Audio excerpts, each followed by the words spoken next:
Good morning, St. Kitts and Nevis, and welcome to another edition of Inside News here on WINNFM. I am Jermaine Abel sitting in today. Yes, we're back with Inside the News here on WINNFM. It's been a little while since we had a program, but you know the news never stops, so we'll dive into some of the major happenings this past week and maybe for the last week or two. We had Parliament for the last 2 days, and they basically passed a number of legislation to combat or curb the current upsurge in gun violence that we've been seeing here in St. Kitts and Nevis.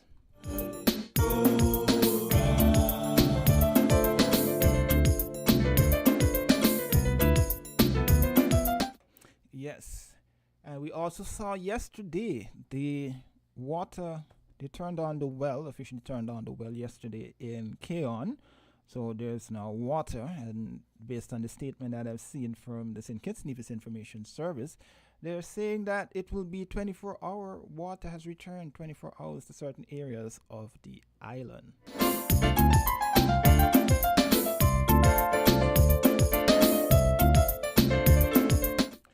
And across the region, it's earthquake.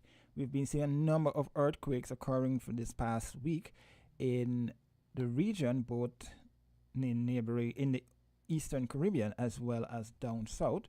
Trinidad and Tobago's fault has been very active in recent days. Over in Guyana, we saw that the teachers over there, they're heading for strike actions again because a lot of the agreements that they put forward, or proposals that they would have put forward there in Georgetown, that the government has not accepted those proposals. So the teachers will be back on the road again from Monday, I was told. They will be protesting strike actions. Yes, so before any progress can be made down there.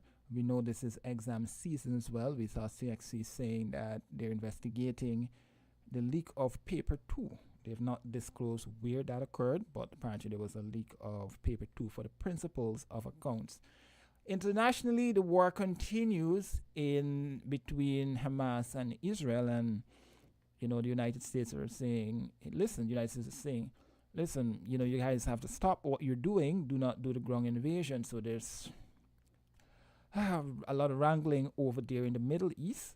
The war in Ukraine continues. The United Nations yesterday approved a resolution to further integrate Palestine into the United Nations, but they're only going to have observer status. Yes, at this juncture.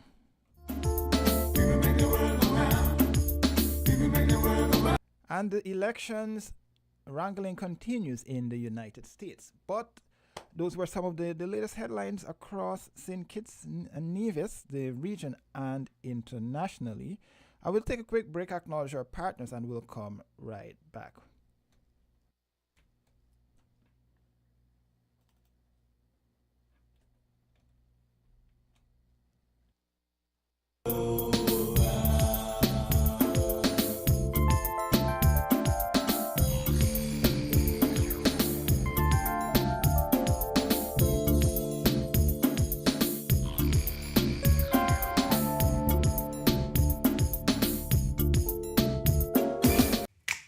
Maybe it's the way the brilliant gold liquid reflects our sunshine, or how the bright blue of its label mirrors the clear Caribbean skies overhead. Maybe it's the fresh, crisp taste of this beastly cold beer on a scorching hot day. Maybe it's even the way it brings us all together. But one thing is for sure, Carib is very much a part of who we are wherever we're from in the Caribbean. Carib. It's the way we play. Drink responsibly.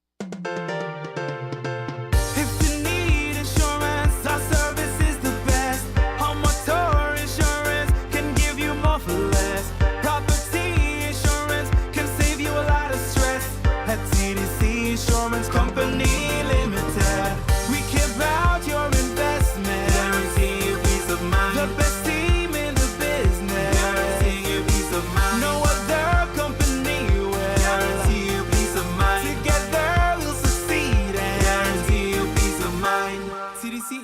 Company Limited, where you get more coverage for less.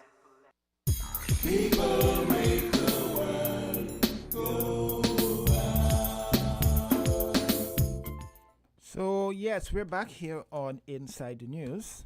It's an open line. You can share your thoughts on any major happenings for the last week, any issues that you see that we can dive deeper into to get a better understanding of its implications here in St. Kitts and Nevis. You know, when I'm in the hot seat, we discuss politics, but we try not to make it political. We want people to understand the issues and how it's impacting them. We go beyond the headlines to dive deeper into those topics here on Inside the News.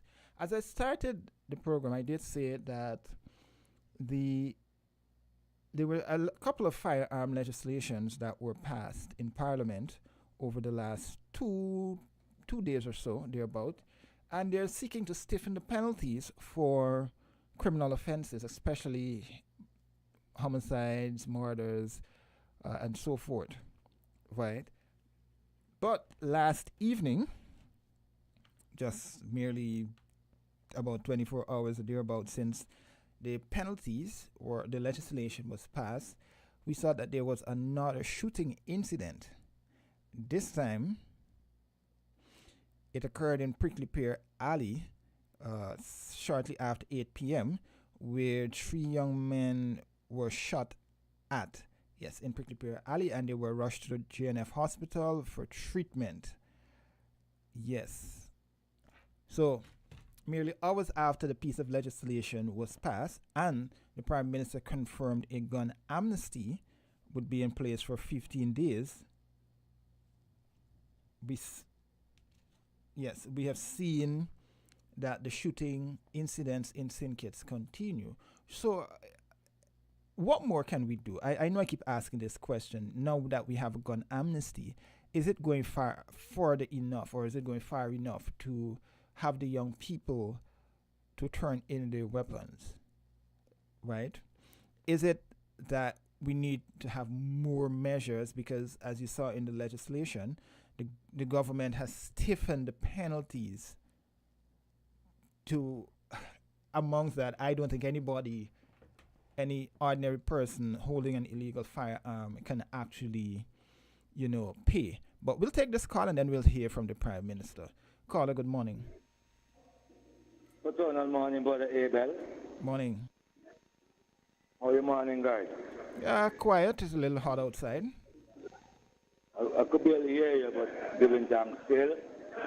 Now, I just listening to your program, you say it's an open mic, but you make some indication too soon. Yeah, it's an open mic, but I have a topic that we can look at in terms of the gun amnesty. But go ahead.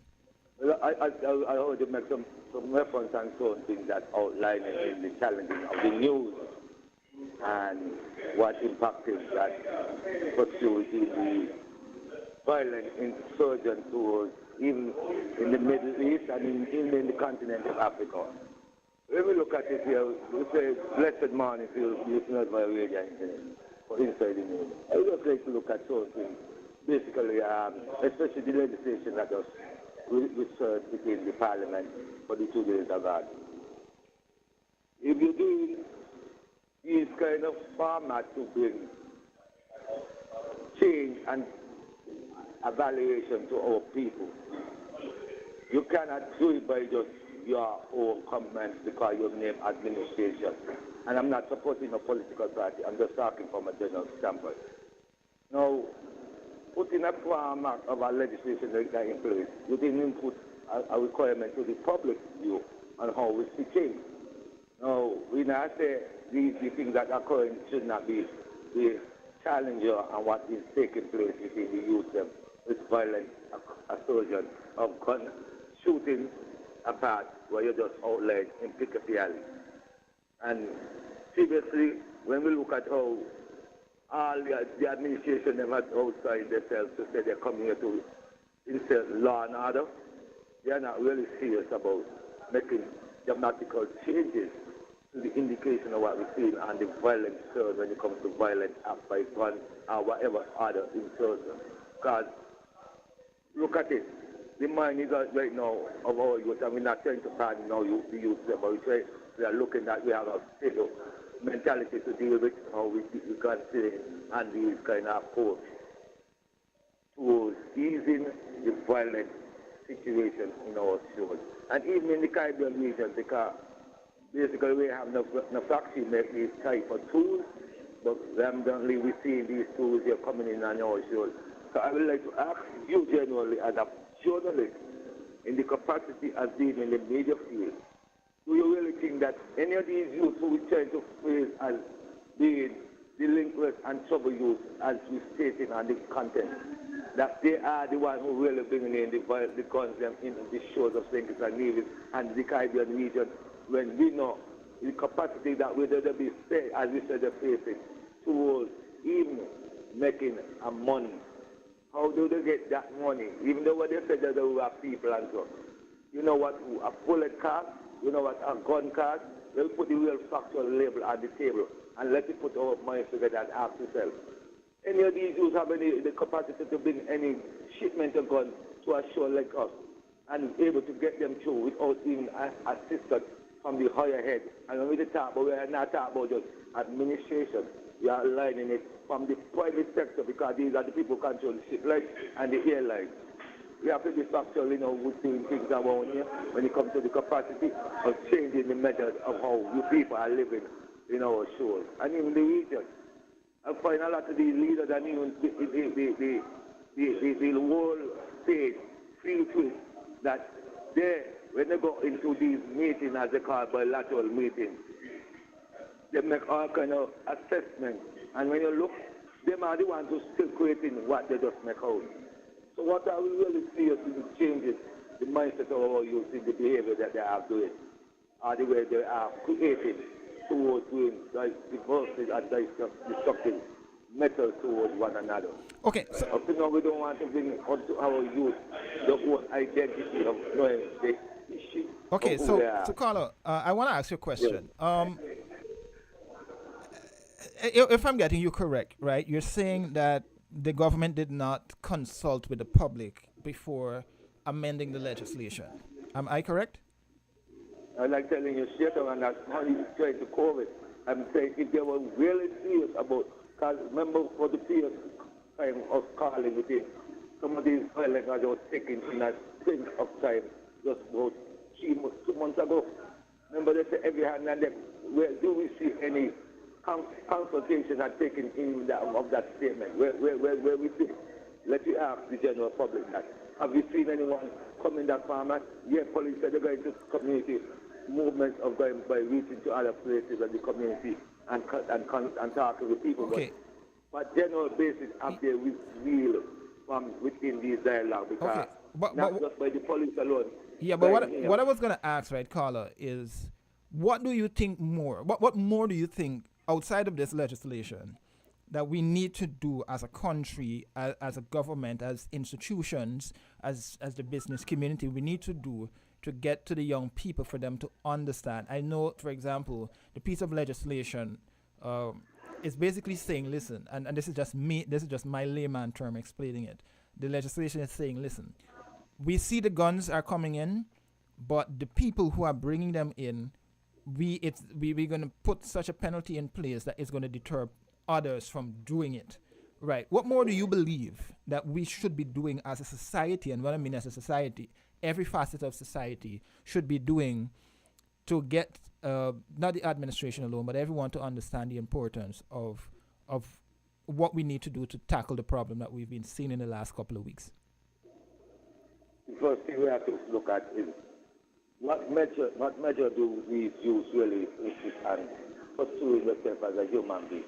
That's one of the things we have to look at first, because we don't see these kind of institutions to guide them on the path of making sure that they have something to build on and not break.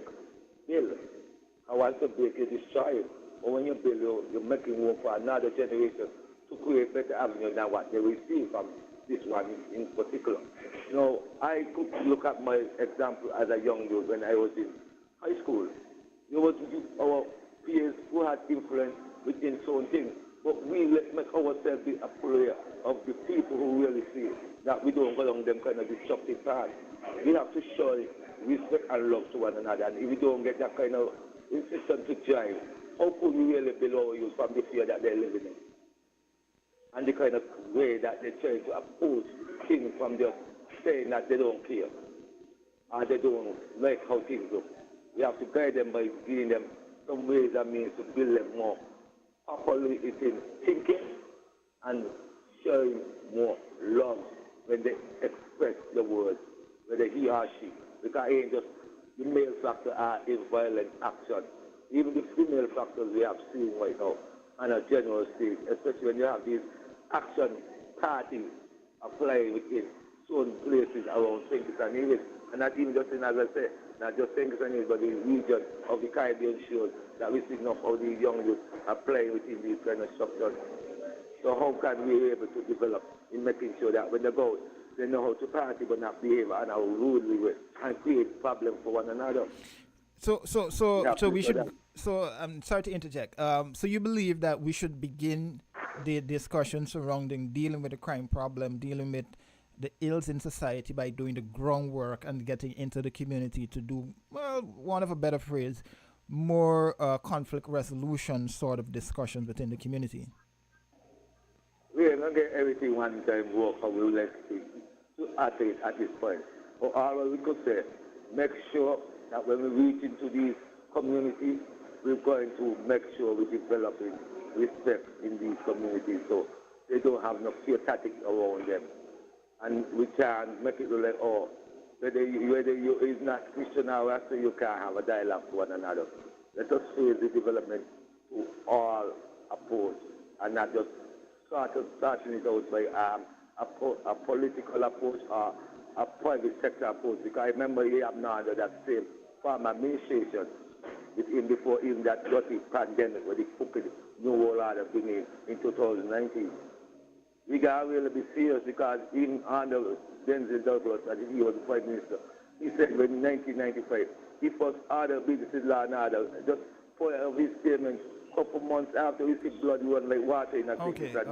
All right. And Well, up to now, we not stabilize that problem there. Even the one who said, well, you bring down crime. He did not bring down the crime. Putting money on the table to youth and making them feel like that is where to these are matters that we created are seeing on here. It's not going. See how we're weeping again. See how corruption. all right, Let Colin. us educate the youth them properly and not defile them to control them or guide them in the way that they need to be guided. Give thanks for the Abel. Yeah, thanks, Colin.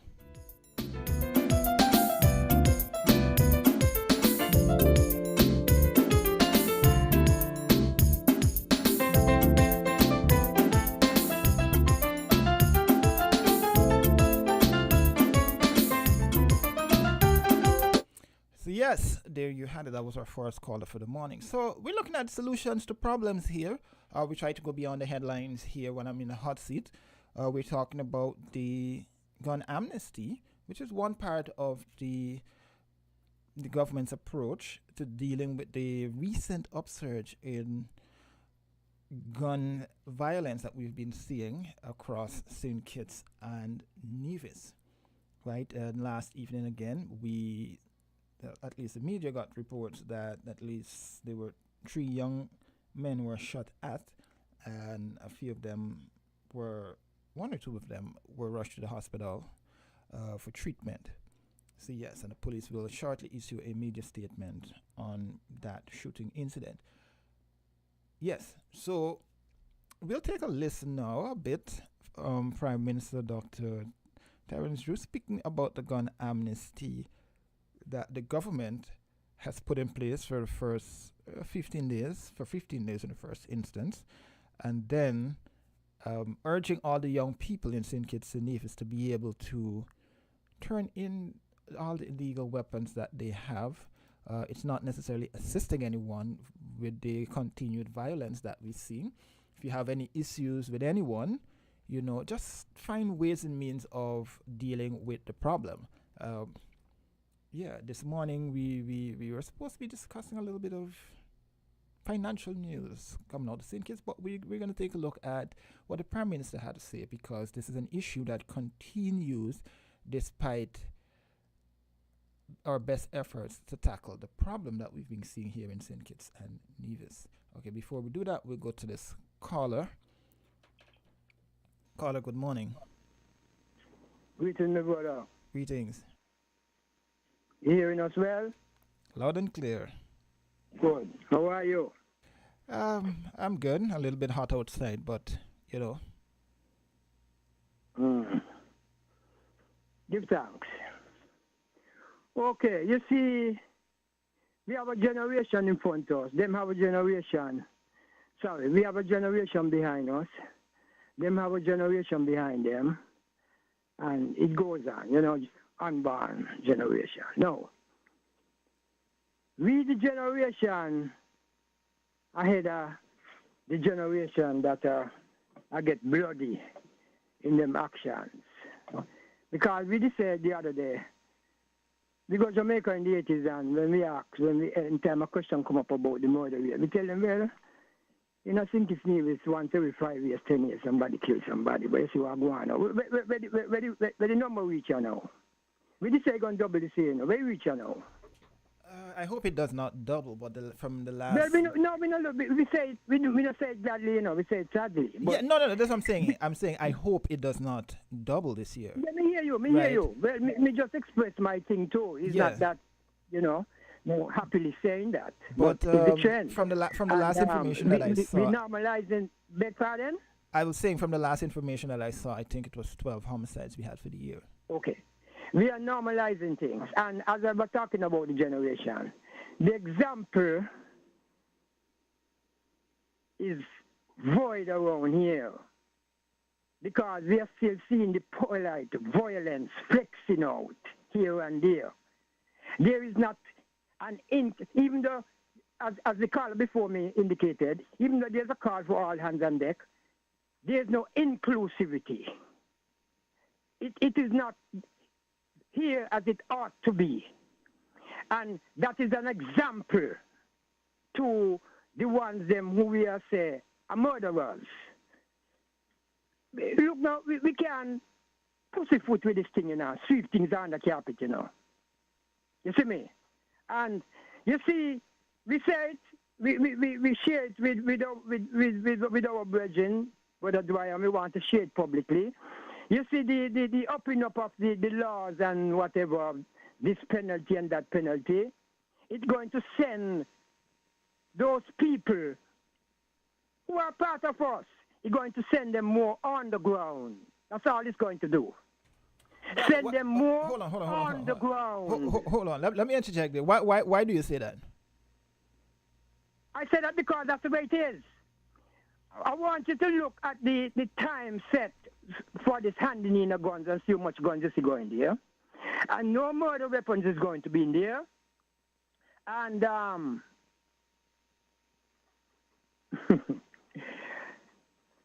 not that we say that because that's the way it is.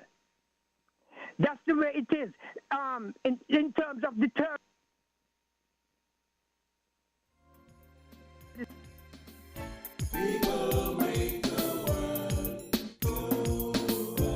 I think we lost that caller there, so he can call back. Sounds like he dropped off there. He can call back for us to continue with the discussion. But yeah, I just want to know the public's view on this, because one of the things that we have found, and oftentimes legislations are passed to be deterrents for certain issues, and St. Kitts and Nevis has seen an uptick in as I said, and keep reiterating, a recent uptick in criminal activities, especially homicides here in St. Kitts and Nevis. But I want to play a news report specifically from NBC, because I think this adds context to the situation that we're seeing here in the Caribbean, before I play the clip with the Prime Minister and go back to the phone lines. Because I think one of the things that people are not, I don't want to say they're not understanding, but it brings St. Kitts and Nevis in line with several other territories that are looking to combat the illegal importation of firearms. And one of the callers alluded to the fact that it's not necessarily us who are importing it, but it's somehow finding its way into the country.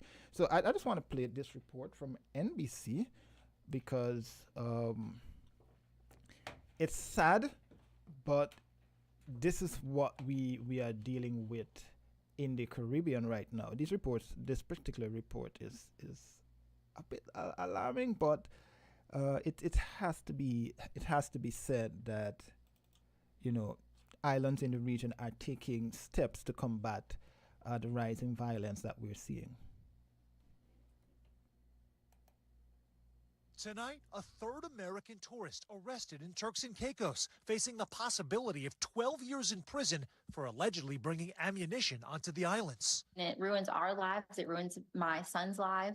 Because he'll grow up without a dad. Virginia paramedic Tyler Scott Wenrich, a father of a 1-year-old, was wrapping up a relaxing trip with his friends when his wife says officials at a security checkpoint in Grand Turk found 2 bullets in his suitcase. It was an accident. He does have a concealed carry license. And the particular bag he took on the trip had all of his emergency equipment. He's a paramedic. Wenrich has been placed in prison until his next hearing in June. His arrest, the third of an American in just the last 3 months. Fathers Brian Hagerich of Pennsylvania and Ryan Watson of Oklahoma both say they accidentally brought hunting ammunition on their respective trips. I never recall putting that ammunition in that bag, but somehow they ended up in there. According to Turks and Caicos officials, there have been 8 firearms and ammunition prosecutions of American tourists since the government tightened its laws in 2022 and implemented a mandatory minimum 12-year sentence. Many, including Wenrich's wife, wondering how that ammo made it past TSA in the United States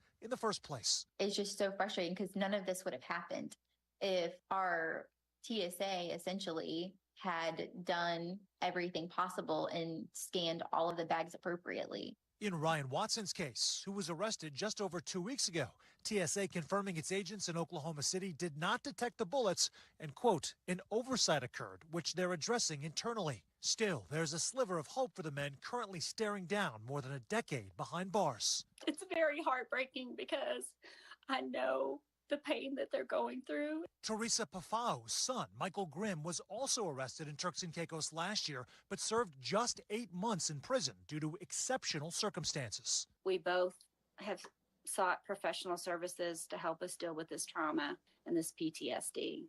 The government of TCI says that in 4 other cases with exceptional circumstances, the offenders were only fined. That criteria can be when the courts find no criminal intent or when the suspect has demonstrated, quote, good character and standing at home, a threshold Wenrich's boss says he meets. Tyler is the servant leader professionally as a paramedic and as an executive. He's world class. Nonetheless, the Virginia man's wife is worried. That will not be enough. What if they don't decide that he's exceptional? Thanks for watching. Stay updated about breaking news.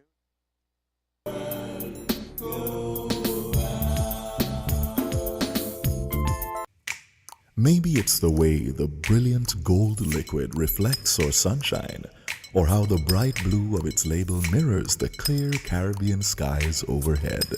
Maybe it's the fresh, crisp taste of this beastly cold beer on a scorching hot day. Maybe it's even the way it brings us all together. But one thing is for sure, Carib is very much a part of who we are wherever we're from in the Caribbean. Carib, it's the way we play. Drink responsibly. Shopping with TDC just got much easier. Here's how. Log on to shoptdcgroup.com. Shop at your convenience at any time, from anywhere, with your smartphone, tablet, or computer. With our safe and secure payment checkout, you choose the option to pick up in-store or have your goods delivered right to your door. It's that easy. Shop tdcgroup.com, your one-stop online store.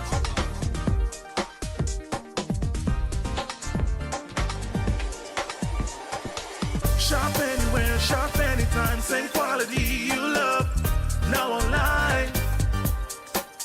Shop www.shoptdcgroup.com.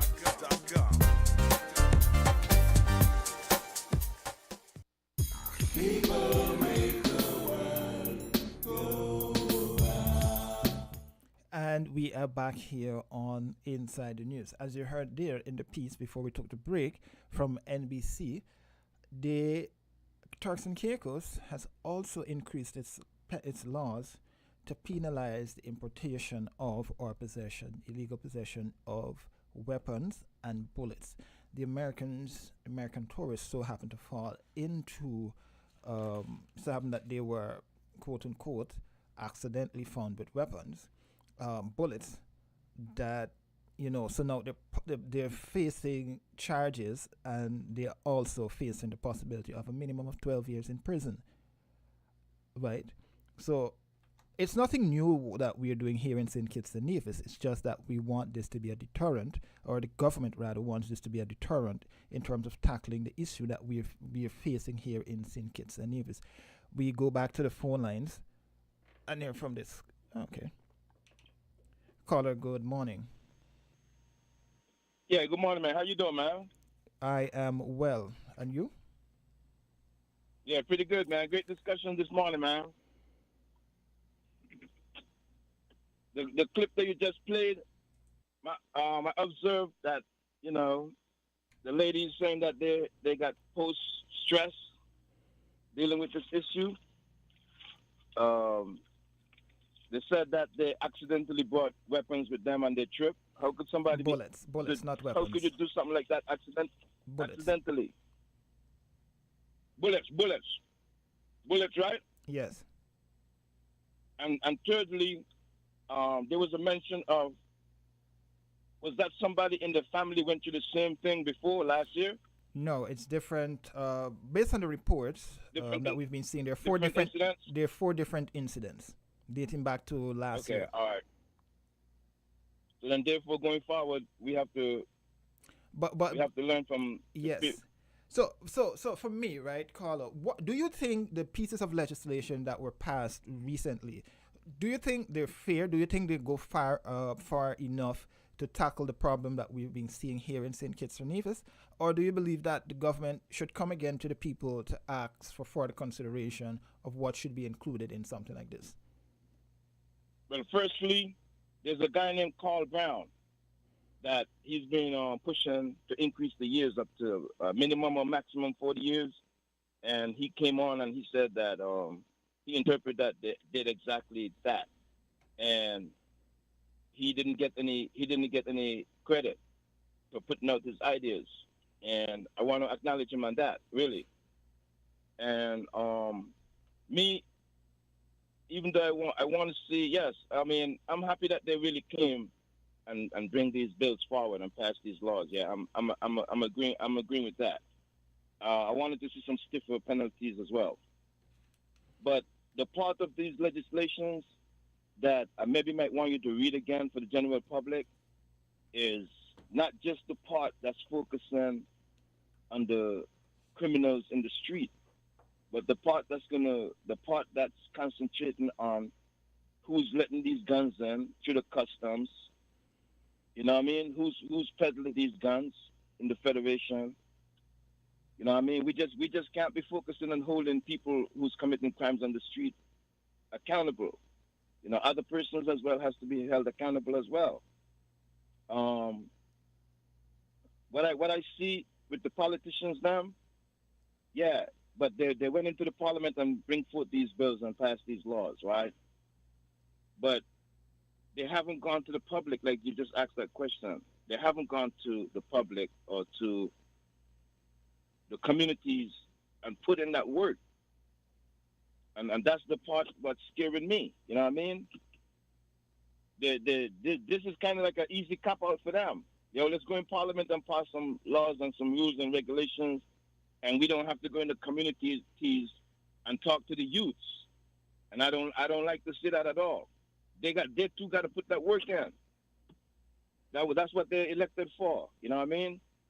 And moving forward, my thought pattern is that where is the laws and the bills coming for the white collar criminals? There's a lot of those type of corruption and criminal element that's in the Federation. And lastly, before I get off, the issue about people missing their monies from that bank, Republic Bank, there has been a protest in Anguilla. I want you to get up on that and do some homework on that and come back with that report. Okay, so just to address that, I did not opt to bring that on this morning because I'm still trying to get details and a response from Republic Bank. So I opted not to discuss that this morning. I reached out to my bank. Yeah, no problem. I just explained. So I no problem at all. I just wanted to at least mention it to you, right? Inside SKN, there's been people that was affected, but yet they're scared to come out and protest. Okay, so and let. So let me say this. On Monday, some aspect of it will be discussed. I believe. Okay. I don't know what aspect of it, but from my understanding, some aspect of it will be discussed on WINNFM. So I'll leave that for whomever is going to be on that particular show and whatever it is. I'll leave that for them. But my sources, my bank. In regard to that, before I get off, right? In regard to that, right? You know, when I was listening to that report, you know, what I'm trying to find out, right? If there any type of scam or criminal element or legal issues that's concerning that those issue with that bank, you know, where is the government response? Where is the AG? So the thing is, let me address this. So I reached out to one of my bank sources, and what they've been explaining to me is that it's not necessarily a scam. It's not necessarily. It's from what my bank sources have been explaining to me, it's not a scam. But I don't want to give credence to a discussion on this without getting a response from the bank. So that's why I'm holding off on discussing it. Yeah, I don't want to pre-exempt myself either. I just wanted to put that out there to you. But my question is that if there is any type of legal issue here, we will definitely going to have to hear from our AG. Okay. But that's it for now for me, man. I'll come back on later. Well, actually, let me just make a statement before I get off. I just wanted to say something to the youth time of St. Kitts and Nevis, the ones that's involved in crime and criminal activities. I want them to try to know that, you know, life is precious and they should move away from the life of crime and try to make something of themselves and try to figure out ways where they can solve the issues and the disputes that they might have amongst themselves in the community. And that's it for me for now, man. Thanks a lot. Thanks, caller. Caller, good morning. Yes, good morning to you. Good morning. Yes, greetings once more in the name of Jesus Christ, the only Savior of sinners from the sins and from hell, and the second person of the eternal Trinity. Now, what I would like to say is that, first of all, government requiring people to get permission from them to own anything or to do anything goes directly against the Bible. And that is why all of such that government require people to own from them, to get permission in order to be able to own whatever, whatever, always work for the worst. Caller, yes, yeah. Let's stop there and begin the discussion there. Why do you believe that government intervention in people owning anything should be an issue, right? Because hold on. I'm the actual question I'm asking you is, and I'm just going to make the statement question. If it's a case that we have found that guns have created a problem in St. Kitts and Nevis, don't you think it's high time that we begin to regulate the problem that's the source of the problem in St. Kitts and Nevis, which is the illegal importation of guns and people owning illegal guns and bullets? Don't you think it's a high time that we regulate that? Not if the Bible does not give the government the permission to do that. Yeah, but the Bible also said don't be foolish. And the Bible also said don't go beyond what is written in it. And not only that, the Bible said to go beyond what is written in it or to go against it is foolish, because wisdom begins with the fear of God. Yes, but which is obedience to the Bible. Yeah, but again, you're saying that if we're living in a society that says that has a problem with guns, you're basically saying we should allow people to run rampant in a country with guns, I fail to believe that the Bible would suggest that we do not take action against issues like those. Well, and I challenge people with such beliefs. Show me where the Bible gave that as the way to deal with that situation. I challenge people to show me, because it's not a feeling, is what the Bible says. It is objective, not something subjective. And what I'm saying is that, for example, every time the government increase gun legislation and drugs legislation too, every time the government increase it from over the years, instead it get better, it get worse. And not only that, most of the time, if not all the time, I come on the radio and I say, hey, this isn't going to work. If anything, the rate is going to still be high or increase. And lo and behold, okay, the rate always remains high and it's always increasing. Let's take a look at the United States. The United States cannot and has not been able to regulate the flow of guns. Why? Because, quote unquote, let's take your example. The people do not want to change the legislation that gives the right to bear arms. And practically every day you turn on the news, there's a shooting in the United States. Don't you think at some point in time, if you put legislation in place to curb this issue, whether it be this administration, the next administration, the one after that, the one before that, it would somehow deter people from importing illegal firearms into the Federation? Okay, let me say this. Number one, we have on a whole far stricter gun regulations than America have on a whole.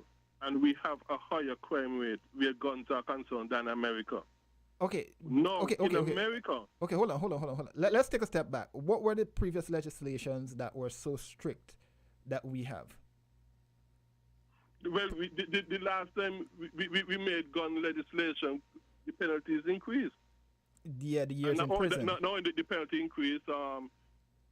They said that, for example, I think once ago, for example, if there's a gun in your vehicle and you say you don't know anything about it, the law say, well, you're still held responsible for it. And not only, but like I said, the penalty increased.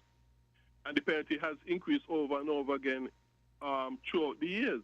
And when I come on the radio and say, hey, this is not going to work, as a matter of fact, more than once I said on WINNFM, and I think in other places as well, that Einstein correctly once said, to be doing the same thing over and over again and expecting a result when you're getting the same result over and over again is madness.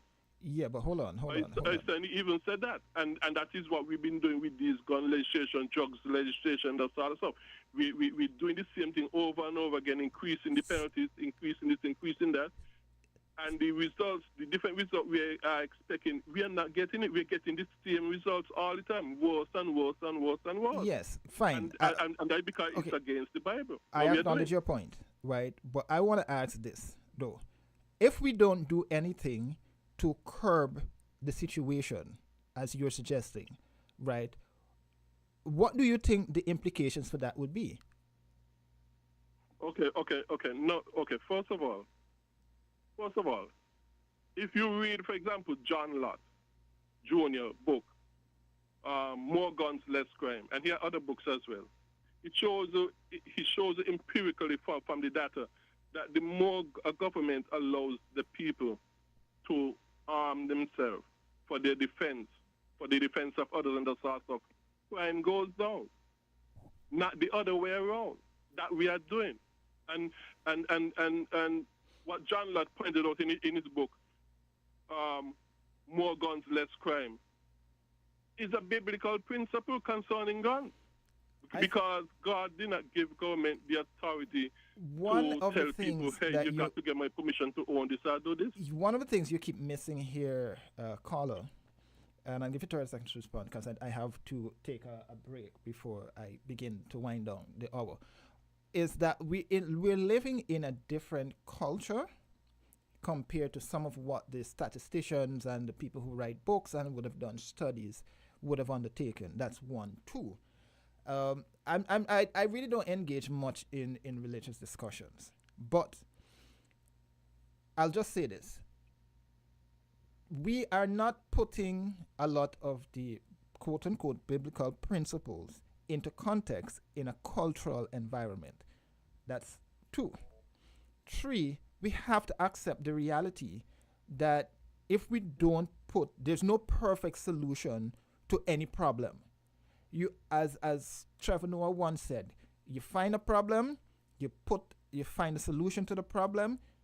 Then when you put that solution in place, at the time it's a fix for that particular moment, then you work on fixing the solution that you put forward. And I believe administrations have tried at the time to put solutions in place. Again, I'm not saying I support or I'm against the legislation. All I'm saying is if we have a problem of crime and violence, whether it be in St. Kitts and Nevis, the Turks and Caicos, Guyana, Trinidad, Jamaica, whatever it is, you have to put legislation in place to combat a problem. So, let's use, for example, if we have a health crisis, what are you going to do? You're going to let it run rampant, kill half the elderly population, and then what happens after that? Let me say this. The Bible assures you that it alone have all the solutions. And if you do what he says, God will bless you. But if you don't do what he says, he will cause and make things worse and worse. And that is what we are doing.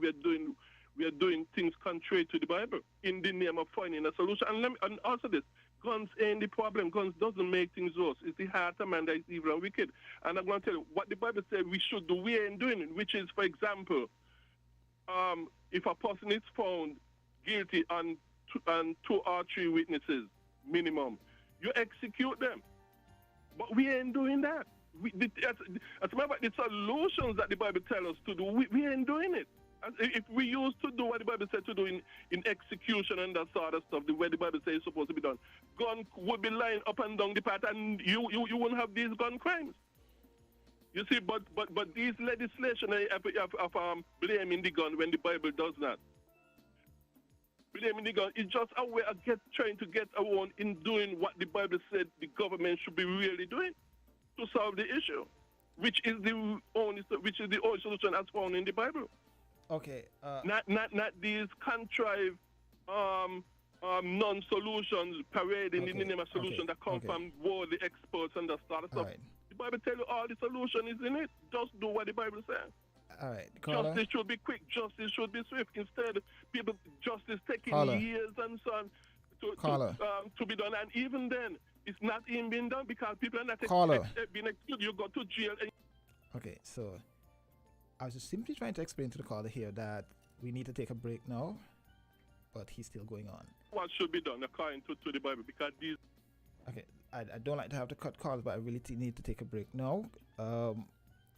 So at this point, we really need to take a break to acknowledge our partners, TDC and Carol Brewery, and then we'll come right back and continue, well, not really continue, but to wind down the first half of the program because we have news to come at 12, and I need to get the news on directly at 12 before my producer jumps down at me. So yes, so we'll continue. The caller can call back after the break, but we really need to take a break right now.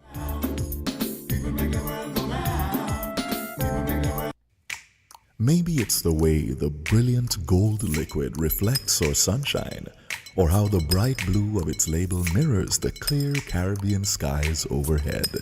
Maybe it's the fresh, crisp taste of this beastly cold beer on a scorching hot day. Maybe it's even the way it brings us all together. But one thing is for sure, Carib is very much a part of who we are wherever we're from in the Caribbean. Carib, it's the way we play. Drink responsibly. TDC Financial Services, we're here for you to help you make your dreams come true. Whether your needs are big or small, we'll support you with them all. TDC Financial Services, we are strong. TDC Financial Services, this is where you belong. TDC Financial Services, where money is made easy. People make the world go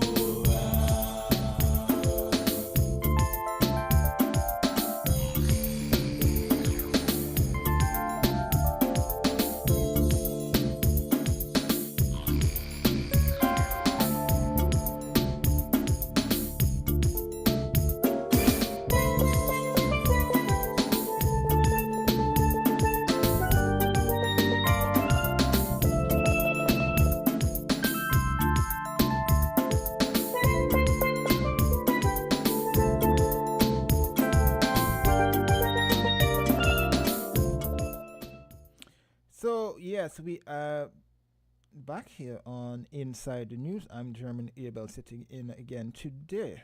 Yes, we've been on a little hiatus. Yes, for a little while. The program has been off for a little bit. But we are back nevertheless. And we are taking a look at the gun amnesty that was that's in place, 15 days of gun amnesty, calling on the young people who hold illegal firearms and so forth to turn in their weapons to the nearest police station or any police officer or law-abiding citizen who can then, be able to transport that to the police during this period, because we have we have seen a little upsurge in gun violence, gunplay on the streets of St. Kitts and Nevis. Last evening we recorded another shooting with intent incident where 3 young men were shot at in the Prickly Pear Alley area, according to the police. Yes, according to the police. They were transported to the Jane France Hospital where they underwent treatment. A press release on that incident will be sent out during the course of today. That's the word from the Royal St. Christopher Nevis Police Force. As we saw, the government has made amendments to the legislation to stiffen the penalties for a number of these incidents, firearms, intent to harm someone, and so forth. Penalties for various offenses have been increased. There are even fines on some of these, based on the amendments that were made. The Justice Interference Prevention Bill, criminal offenses defined as intimidating, harassing, harming, threatening, or bribing individuals and their families, including witnesses, jurors, magistrates, judges, legal professionals, law enforcement, and judicial officers and others involved in the administering of justice. Under that amendment, under that act, the penalties include high-profile matters, example, murder, rape, firearm-related, gang-related trials, harm 25 years, or $500,000 fine, intimidation, 20 years or $250,000 fine, bribery, 20 years and $250,000 fine. Non-high-profile matters, if you were harmed, it's 20 years and $250,000 fine. Intimidation, 15 years and $150,000 fine. Bribery, 15 years and $150,000 fine. Offenses against a person, shooting at with intent to murder. Penalty increased from 10 years to life imprisonment with a fine of $500,000. Non-shooting attempted murder, penalty increased from 10 years to life imprisonment. Shooting with intent to cause grievous bodily harm, penalty increased from 20 years to 40 years imprisonment with a fine of EC $500,000. Firearms Amendment Act 2024 is increased penalties. High-level firearm offenses such as importation, possession of automatic weapons. A maximum imprisonment increased from 15 years to 40 years. Fine raised to $500,000. Normal firearm offenses, importation, possession of non-automatic weapons. Maximum imprisonment increased from 15 years to 30 years. Fine raised to EC $250,000. Firearm amnesty provision. Minister can establish firearm amnesty period by order, subject to Parliament's negative resolution. Court proceedings. Most non-automatic weapon offenses can proceed in magistrate's court. Maximum sentence of 15 years and a fine of $100,000. The Director of Public Prosecution's discretion. Determine whether matters proceed in the magistrate's court, less serious offenses, or high court for gang-related matters. Type of amended firearm offenses: import, export, transshipment, manufacturing, sales, purchase, repair, purchase, acquire, sell, or transfer and possession. So those are some of what we heard this week from the Parliament in terms of the amendments to tackle the crime problem that we were seeing here in St. Kitts and Nevis. It's not a solution based on what I'm reading, but it's one way of dealing and curbing the current situation that we're dealing with here in St. Kitts and Nevis. But at this point in time, I have to say that we have brought the first half of the program to an end. Yes, we have to break now for the midday news. And then on the other side of the program, we'll continue with more discussions on this and other topics. We heard, as you heard this week as well in the news, the IMF's managing director spoke about climate change and building resilience. And also we heard that St. Kitts and Nevis' economy grew by 3%, last year, and they're expecting further growth again for 2024. So these are all the issues will be discussed. And we should also be hearing from national coach of the swim team, national swimming coach, to get a little bit of some of what they've been doing and the challenges facing the sporting discipline here in St. Kitts and Nevis. So we'll continue with more inside the news on the other side of the break. People make the world go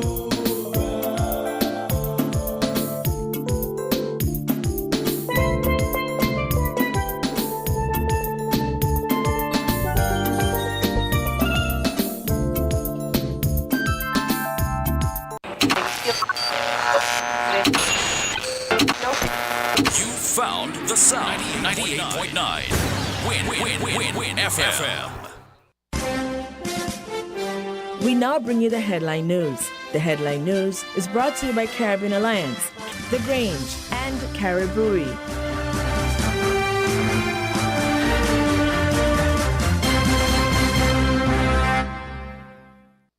Did you know that the Grange Healthcare Facility is the first purpose-built, non-governmental healthcare organization on St. Kitts? It's situated at Otley's, 7 miles east of Basseterre in beautifully landscaped surroundings. The Grange has a team of highly trained professionals and provides care that's rated as being comparable with UK and North American standards. The Grange offers varied accommodations to suit your individual needs, and our all-inclusive packages make the cost of care per hour the most competitive on the island. Services include convalescent care for all ages, daycare facilities for older adults, rehabilitation services, and training and continuing education for healthcare providers.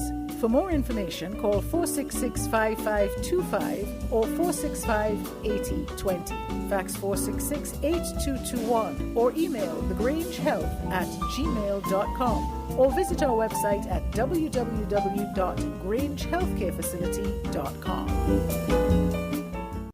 When it comes to the important things in life, your health, your education, your choice of a life partner, and of course your insurance provider, only the best will do. Caribbean Alliance Insurance is the only insurance company in the Eastern Caribbean with an A excellent rating. We have a robust 3-tier reinsurance strategy that protects our policyholders from multiple catastrophes, even if they occur in quick succession. We spread our risks over 18 territories, ensuring minimal impact to individual territories when a disaster strikes. We provide an excellent claims experience. Claim settlement is usually between 24 to 48 hours. Our A excellent rating means that you are more secure with us. Contact us for motor, property, marine, public liability, employer's liability, and other policies. Dalil Walwyn, people you can trust. Local agent for Caribbean Alliance Insurance. Tomorrow secured.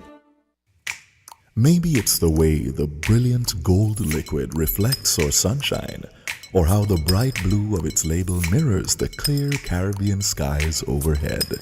Maybe it's the fresh, crisp taste of this beastly cold beer on a scorching hot day. Maybe it's even the way it brings us all together. But one thing is for sure, Carib is very much a part of who we are wherever we're from in the Caribbean. Carib, it's the way we play. Drink responsibly. With the WINNFM Midday News, I am Kevon Brown. And I am Yolana Weeks. Our top stories: 3 injured in Prickly Pear Alley shooting, no deaths reported. St. Kitts Nevis students shine in Taiwan. Skill set training being planned in Guyana for migrants. St. Lucia participates in major cannabis forum. Internationally, United Nations General Assembly backs Palestinian bid for membership. Now the details.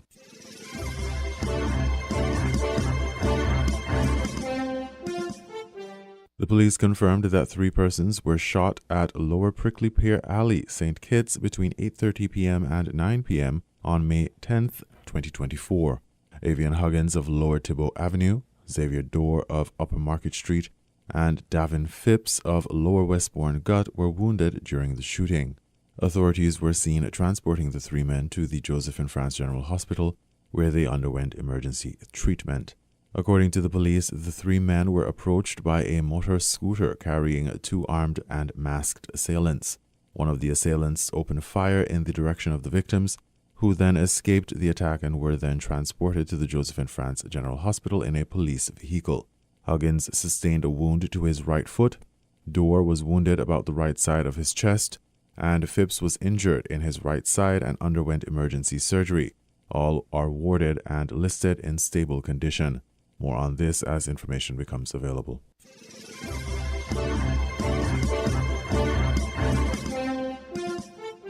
Over the past few weeks, the Association of St. Kitts and Nevis Nationals in Taiwan has been celebrating the achievements of its members and sharing some of its successful initiatives. On May 10, the association congratulated its students who are set to graduate in June 2024. Special commendations were made out to Xavier Gums-Smith for being one of 5 students who received an Outstanding Student Award for academic performance throughout his 4-year tertiary education journey at Ming Chuan University. In particular, the 2024 Ministry of Foreign Affairs graduates attended a Taiwan scholarship and a Huayu Enrichment Scholarship farewell party that was hosted for them. In April, Kitishan Kanikwa Elliott, a student of Ming Chuan University, was named a recipient of the Dean's List Award for Semester 1, 2023-2024. Jamar Davis of Taipei City University of Science and Technology received the 2024 Ministry of Foreign Affairs Outstanding Academic Achievement Award and was appointed as a campus ambassador. Javio Felix of Ming Chuan University was a recipient of the 2023 Ministry of Foreign Affairs Outstanding Academic Achievement Award and was also appointed as a campus ambassador. Davis and Felix received their awards during a ceremony organized by the Taiwan Ministry of Foreign Affairs and the Taiwan Alumni Association. In more news out of Taiwan, students of St. Kitts and Nevis joined other Caribbean nationals to organize a Caribbean festival hosted by the Department of Tropical Agriculture Students Association at Pingtung University of Science and Technology. The association lauded Teresa Diaz, Chris Tyson, Rondell Williams, and Tyreek Jeffers for their roles in the successful execution of the event. The organization of the Caribbean Festival also comprised the students from Haiti, St. Lucia, St. Vincent and the Grenadines, and Belize. Through all of their achievements, the St. Kitts Nevis students received the support of Mr. Donia Francis, St. Kitts and Nevis's ambassador to the Republic of China, Taiwan.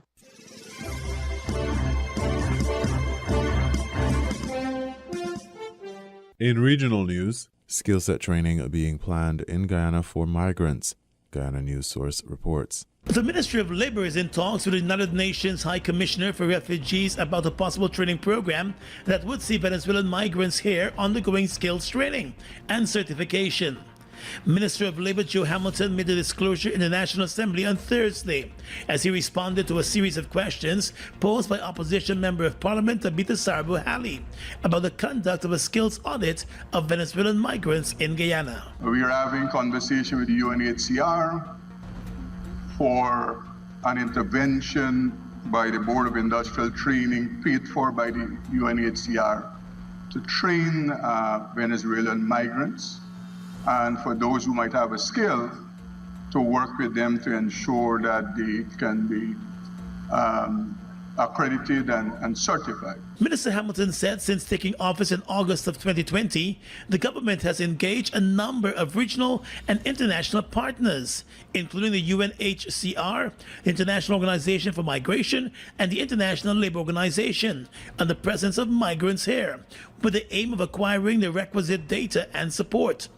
It was noted that while the IOM has compiled a number of reports, the Labour Ministry is still in the process of collecting data to determine with definitiveness the number of migrants present in the country, their sex and skill sets.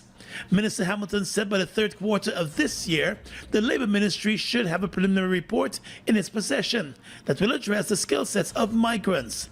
But the opposition member of Parliament pressed the Labour Minister for greater information, telling the House that the Ministry of Labour should be in a position to provide a proper progress report.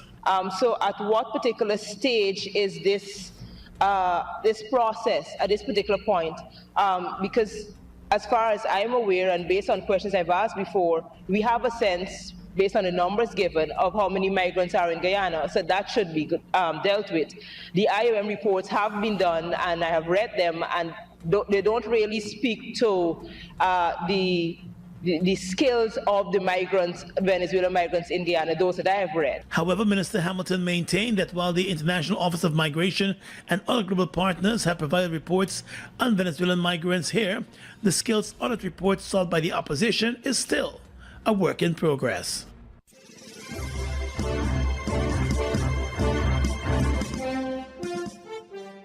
St. Lucia participates in a major cannabis forum. DBS St. Lucia has the details. The Caribbean Cannabis Forum was a direct result of the execution of the Memorandum of Understanding signed in St. Lucia during the Cannabis Symposium held in March 2024. St. Lucia, St. Vincent and the Grenadines, and St. Kitts and Nevis were represented at the inaugural meeting during Antigua's inaugural Cannabis Festival. Senior Legal Officer at the Ministry of Commerce, Dylan Norbert Inglis, was St. Lucia's representative at the event. It was a 3-day festival. The first day we met with a number of stakeholders, had some discussions. We were educated on some of the parameters regarding cannabis, and we sought to educate the public on them. The second day was a cultural exchange where we met with the persons who had been using cannabis as part of the culture within the Antigua and Barbudan society. And on the third day, we were immersed in the religious aspect of it. So we went to tabernacles and met with some of the elders within the Rastafarian community. So it was a very insightful and very, very nice festival to have been part of. All of the authorities lent support by sending representatives from the various jurisdictions. So similar to the symposium that we hosted here, the representatives were there from Barbados, from St. Kitts, from St. Vincent, from Jamaica. The meeting facilitated open discourse on several cannabis-related matters that require consideration and action within a regional and international context. These matters include the use of cannabis in the religious ceremonies of the Rastafarian faith and the complex legal landscape which makes doing business difficult for cannabis companies. Just to lend support, as we recognize that there's a need for that regional mechanism to be in place as well. So it was a very good festival, and we followed on from that festival with the first meeting of the Caribbean Cannabis Forum. So as you would have been aware, we signed an MOU about a month ago in St. Lucia to create the forum, and we saw that there was an opportunity for us to have our first meeting at that festival. So the 3 members of the forum had our meeting, and we had the observer states who have not yet signed the MOU just observed the meeting. They've indicated an interest in joining, so we had them observe. We selected St. Kitts to chair and St. Lucia to serve as the secretary for the forum. Meanwhile, the Regulated Substances Authority is preparing to hold its first board meeting. Following this, it will review the cannabis bill to prepare for stakeholder engagement. The establishment of the cannabis industry is expected by the end of the year. For the DBS News World, I am Zane Romulus.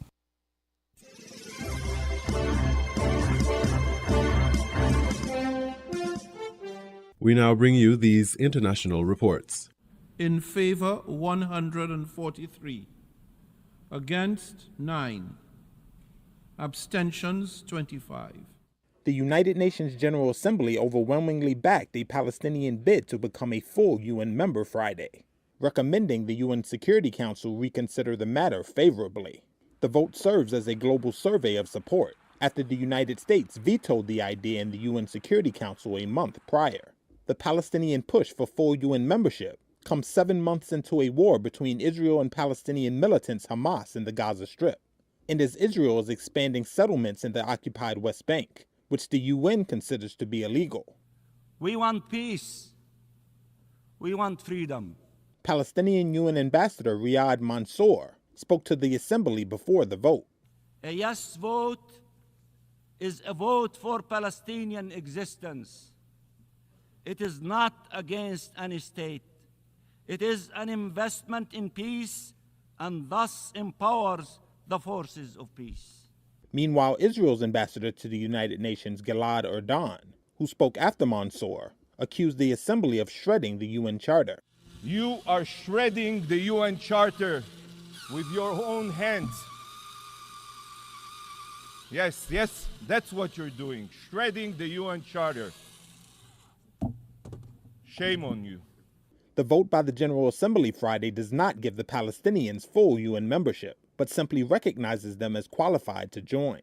An application to become a full UN member first needs to be approved by the 15-member Security Council, and then the General Assembly.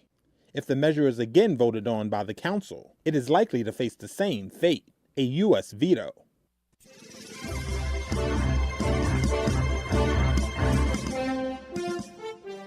It is an incredibly complex and challenging conundrum for ship owners. The shipping industry is under increasing pressure to decarbonise, especially now that the International Maritime Organization, the IMO, is being pushed to implement a charge on the sector's greenhouse gas emissions, potentially as soon as September 2024, with the goal of reaching net zero by 2050. But getting there is complicated, say shipping executives. They cite unclear regulatory guidelines, particularly around which cleaner fuels to switch to. Kenny McLean is Chief Operating Officer of Peninsula, which supplies fuel to the shipping industry. We obviously empathise with the complexity that the variety of regulatory regimes are placing upon what are essentially our customers and also us to an extent as well, because we operate ships. I think the big issue about the new fuels regulatory guidelines is that there's a lot of them and that they are to an extent overlapping, but most importantly I think is they come from different either national, regional or international bodies. Shipping accounts for roughly 90% of world trade and is responsible for nearly 3% of the world's carbon dioxide emissions. Currently, most large ships run on very low sulfur fuel oil, a tar-like substance that is relatively inexpensive and energy-dense, so a fairly small amount is needed to propel a vessel for great distances. Other greener alternatives include ammonia, methanol, or biofuel. But industry research has shown that they each have their unfavourable characteristics, ranging from dangerous and toxic to expensive or in limited supply. Shipping is split into two key categories, liner and tramp. So liner is, things like cruisers, ferries, container lines. They pretty much know where they're going to be, when they're going to be there. If you're in the tramp business, it's a spot business, so your ship could literally be deployed anywhere in the world.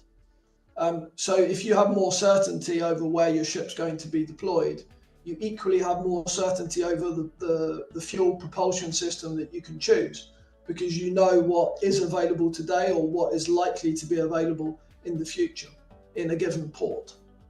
If you're in the tramp trade, however, you're going to need as much flexibility as possible. So that's when we're looking at hybrid propulsion systems. It could be traditional fuels coupled with something like LNG. LNG, which stands for liquefied natural gas, powered 8,000-passenger Royal Caribbean cruise ship on its maiden voyage in early 2024. The company says the cleaner burning fuel makes the vessel 24% more efficient when it comes to carbon emissions than required by the IMO. But environmental groups say the accompanying methane leakage from the ship's engines is an unacceptable risk to the climate. Brian Comer, director of the Marine Programme at the International Council of Clean Transportation. LNG isn't a short-term or a long-term solution because the moment that you start using LNG as a marine fuel, including in cruise ships, you actually start to emit more greenhouse gas emissions than if you had done nothing. It's actually a step in the wrong direction. Last year, European Commission President Ursula von der Leyen named the world's first methanol-fueled container vessel at a ceremony in Copenhagen. This event is a big deal, not only for Europe, but for the whole world.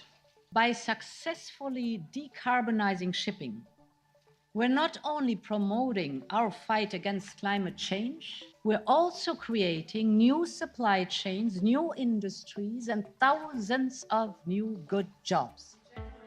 Experts say the challenge for ship owners is not just to do with choosing the right cleaner fuel. It's about its availability too. Roger Holm is marine president at Wärtsilä, a Finnish company which provides equipment to the maritime industry. Here you have the chicken and egg problem with these fuels, that companies are not ready to invest when they don't know exactly the financial impact, they don't know when the fuels will be available. And this means that if you want to build up now green fuel production as a fuel provider, you are not ready to invest because no one will sign off-take agreements for you. Most vessel engines are designed to take one type of fuel and have an average 25-year lifespan. So, given the lack of longer-term regulatory framework, many in the industry are reluctant to purchase entire new fleets or retrofit current engines in order to run cleaner fuels. The IMO's draft plans to implement a fuel standard and emission prices are still open for discussion, but the pressure is on to chart a course, which could be adopted or amended at the group's next meeting in September.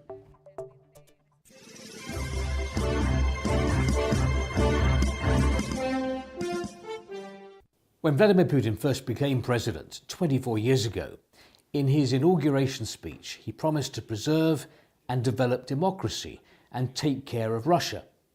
Well, fast forward nearly a quarter of a century, and democracy here today is being curtailed.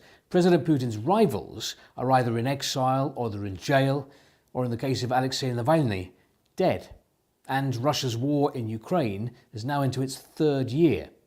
So, as Mr. Putin embarks on his fifth term in office, I asked Fiona Hill, a former White House National Security Advisor and Russia expert, how does the Putin then compare to the Putin now? He's been in power for a quarter of a century. I think all of us are well familiar with that axiom that absolute power corrupts, absolutely, and especially over time. And the longer that Putin has been in office, obviously, the longer he's moved away from those very first precepts. In terms of democracy, Putin has defined it in different ways over time. He started to talk about managed democracy, a kind of democracy initiated from the top down at various points in terms of creating political parties. He moved himself out of the position of being underpinned by a political party or even a political movement over time. He presided over changes in the constitution that enshrined the president as the supreme leader with a vertical of power and him very much at the apex of it. He had his surrogate, Dmitry Medvedev, who was briefly president of Russia, and I think most of us have forgotten this by this point, extend the presidential terms out by another couple of years. So now he looks like he'll be with us not just till 2030, but even further beyond till 2036. How much of this transformation do you think was inevitable? And how much is it the fault of the West? Did the West make mistakes which pushed Putin in that direction? I think an awful lot of it is the weight of the system itself and the way that it's evolved over time. And I think the external environment, you mentioned mistakes that have been made, has become increasingly permissive for Putin to make these kinds of changes because there's been an evolution of change elsewhere. We've had the rise of strongmen leaders, not just in places like China or Turkey, for example, but inside of Europe as well. We had the presidency of Donald Trump, and perhaps even the return of Donald Trump to the president, who's styling himself in the same mode as Putin, as a strongman leader. I think the cardinal mistake has been taking our eyes off the ball about how Russia was evolving in that larger context, that Russia no longer wanted to be part of Europe in the kind of sense of joining in European institutions. But a lot of the internal developments, those are developments that nobody from the outside could possibly affect in any major way. And Putin has used lots of events, for example, the war in Chechnya when he first came into office, terrorist attacks, and all kinds of other developments to basically strip away many of the checks and balances in the Russian system. And now, in what direction is he taking Russia? Well, in many respects, he's taking Russia in what, as historians would see, as a very traditional and typical way. Having been in power for so long, he seems to be styling himself as a modern-day Tsar. He's talking about the regathering of Russian lands, of course, the annexation of Crimea, war in Donbass, followed by the full-on invasion of Ukraine, fits right into that. Everything now, in terms of the symbolism, the way that he refers to himself, this Russia now forged in war for the future, is taking us back to these past patterns in Russian and Soviet history. Putin thinks of himself now as Vladimir the Great, as a Russian Tsar. He's been in power for a quarter of a century. He aims for much longer than that, maybe a third of this particular century and then beyond. And that's how he sees himself. He's even, I think, gauging himself in the terms of this longevity, as well as in the deeds and the acts that he undertakes.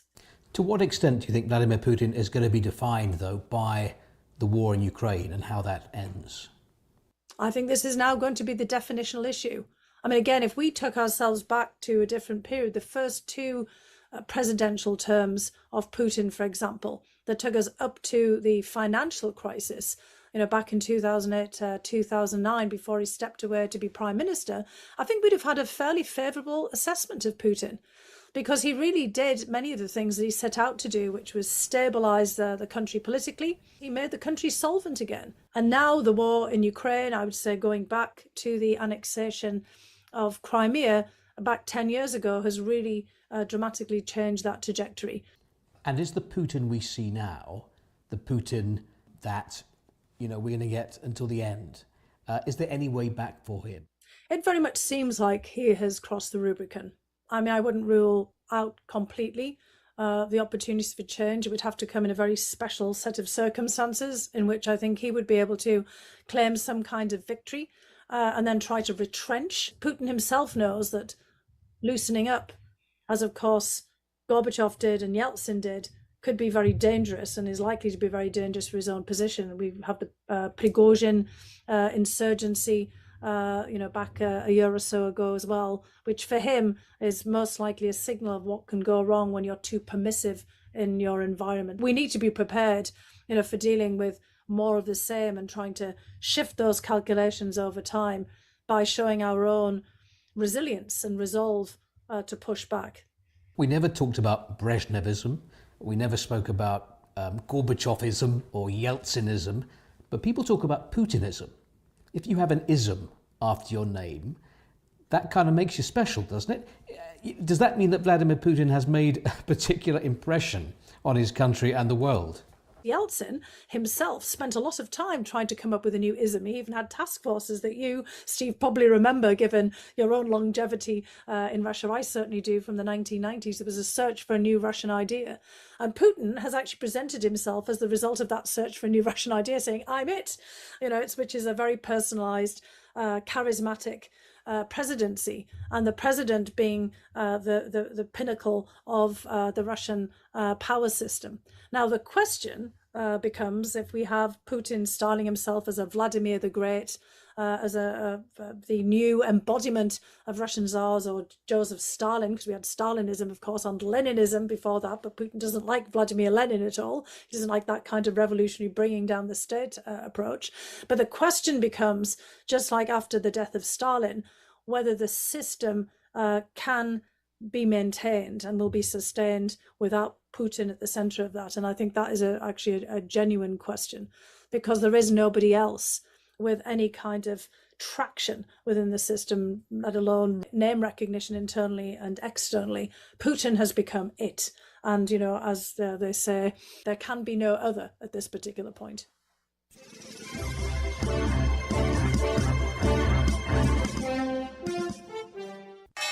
Wall Street eked out modest gains on Friday, but the Dow Jones Industrial Average notched its largest weekly gain of the year as investors looked ahead to key inflation data due out next week. The Dow closed up about 0.33% higher, its 8th straight day of gains. The S&P 500 ended up fractionally, while the Nasdaq finished about flat but in the red.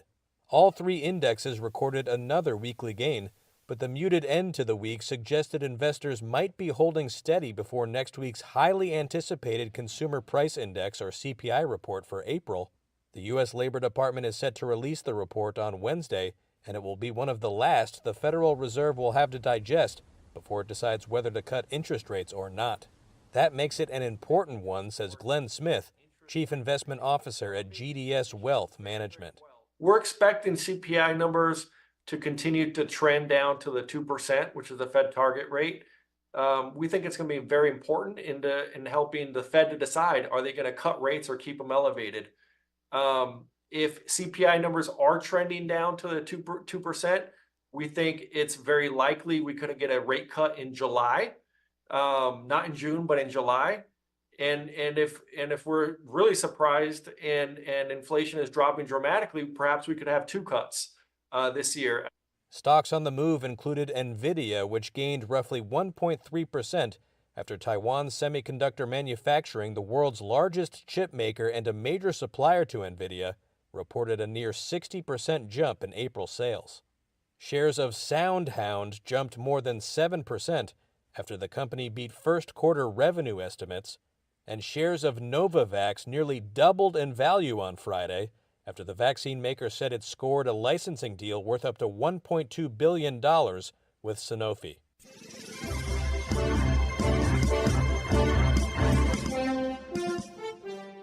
You were listening to the Midday News on WINNFM 98.9. The headlines: 3 injured in Prickly Pear Alley shooting, no deaths reported. St. Kitts Nevis students shine in Taiwan. Skill set training being planned in Guyana for migrants. St. Lucia participates in major cannabis forum. Internationally, United Nations General Assembly backs Palestinian bid for membership. Thank you for listening. That was the WINNFM Headline News.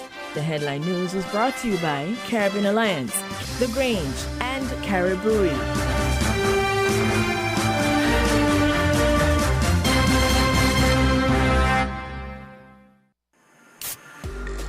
With over a century of perfection behind the Mackeson name, a smooth blend with perfect balance and richness, it's no wonder Mackeson Triple Stout has a legacy of perfection.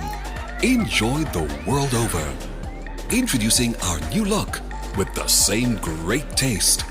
Mackeson. All hail the king. Please drink responsibly. When it comes to the important things in life, your health, your education, your choice of a life partner, and of course your insurance provider, only the best will do. Caribbean Alliance Insurance is the only insurance company in the Eastern Caribbean with an A excellent rating. We have a robust 3-tier reinsurance strategy that protects our policyholders from multiple catastrophes, even if they occur in quick succession. We spread our risks over 18 territories, ensuring minimal impact to individual territories when a disaster strikes. We provide an excellent claims experience. Claim settlement is usually between 24 to 48 hours. Our A excellent rating means that you are more secure with us. Contact us for motor, property, marine, public liability, employer's liability, and other policies. Delisle Walwyn, people you can trust. Local agent for Caribbean Alliance Insurance. Tomorrow secured. Did you know that the Grange Healthcare Facility is the first purpose-built, non-governmental healthcare organization on St. Kitts? It's situated at Otley's, 7 miles east of Bastia in beautifully landscaped surroundings. The Grange has a team of highly trained professionals and provides care that's rated as being comparable with UK and North American standards. The Grange offers varied accommodations to suit your individual needs, and our all-inclusive packages make the cost of care per hour the most competitive on the island. Services include convalescent care for all ages, daycare facilities for older adults, rehabilitation services, and training and continuing education for healthcare providers. For more information, call 466-5525 or 465-8020. Fax 466-8221 or email thegrangehealth@gmail.com or visit our website at www.grangehealthcarefacility.com. Found the sound 99.9 WINNMedia People make the world go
And we are back for the second half of Inside the News. I am German Abel sitting in today. Yes, we're back. For the first half of the program, we were looking at the gun amnesty and the legislations that were passed in Parliament earlier this week to curb, and it's a first step in dealing with the gun problem that we have seen occurring in St. Kitts and Nevis over the last few weeks. Yes, the media was covering all of it, all angles of it, and yes, so we're back for the second half of the program, and we will take a few calls in a moment. Phone lines are going off, but we have to acknowledge the people who make the program possible, Carib Brewery and TDC, and then we'll come back and we'll continue with more of the discussions. But we'll transition a little bit. We're going to connect the crime and violence with the finances and the economy. So we'll quickly hear from our partners, Carib Brewery and TDC, and we'll come back with more Inside the News here on WINNFM. Maybe it's the way the brilliant gold liquid reflects our sunshine, or how the bright blue of its label mirrors the clear Caribbean skies overhead. Maybe it's the fresh, crisp taste of this beastly cold beer on a scorching hot day. Maybe it's even the way it brings us all together. But one thing is for sure, Carib is very much a part of who we are wherever we're from in the Caribbean. Carib, it's the way we play. Drink responsibly.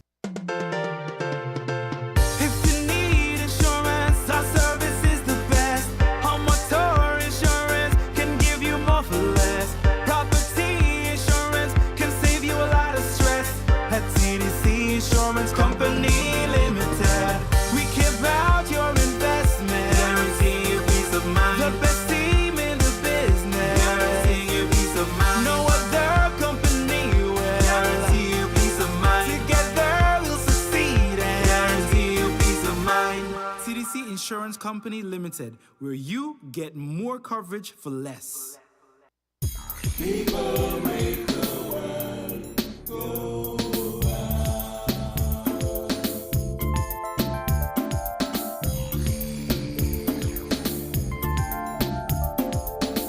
And we are back here on Inside the News.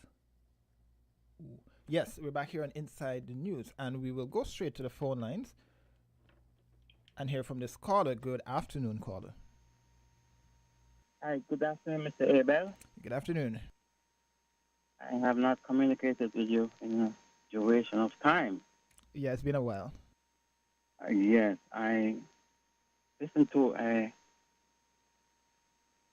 press conference. It was when you posed questions via maybe online. Yeah. It was a PLP press conference. The matter at hand, or the matters at hand, or there are so many matters, right? But let's deal with the one that amendments was made to the firearm act, and rightly so. From time to time, government will do things of that nature. I think it is not just in a vacuum where it happens here alone. Whether it is counterproductive or not, the recent news will attest to it, because there is it, you would think that, hi, whether the would-be perpetrators would say, well, this thing's getting extreme and it's way above our head now, let's adhere to the gun amnesty and bring in our guns. But lo and behold, you heard about 3 other, and thank God that they have not succumbed to their injuries. 3 young men got shot. So that proves to show when the tough get going, the going will get tough, or when the going get tough, the tough get going in the minds of our youth. If I were to equate that, or the youth in general, whether they are deviant or not, if I were to equate that with what is happening in the United States on the campuses, you know, it's a whole different ball game, but that is what it is. I want to get back to the enactment, to the legislation, the gun amnesty and this. There was something in the news about 3 days ago, which for the longest we know that these islands are being plagued. We don't manufacture guns and think it's the Nevis. We don't manufacture guns nowhere in the Caribbean.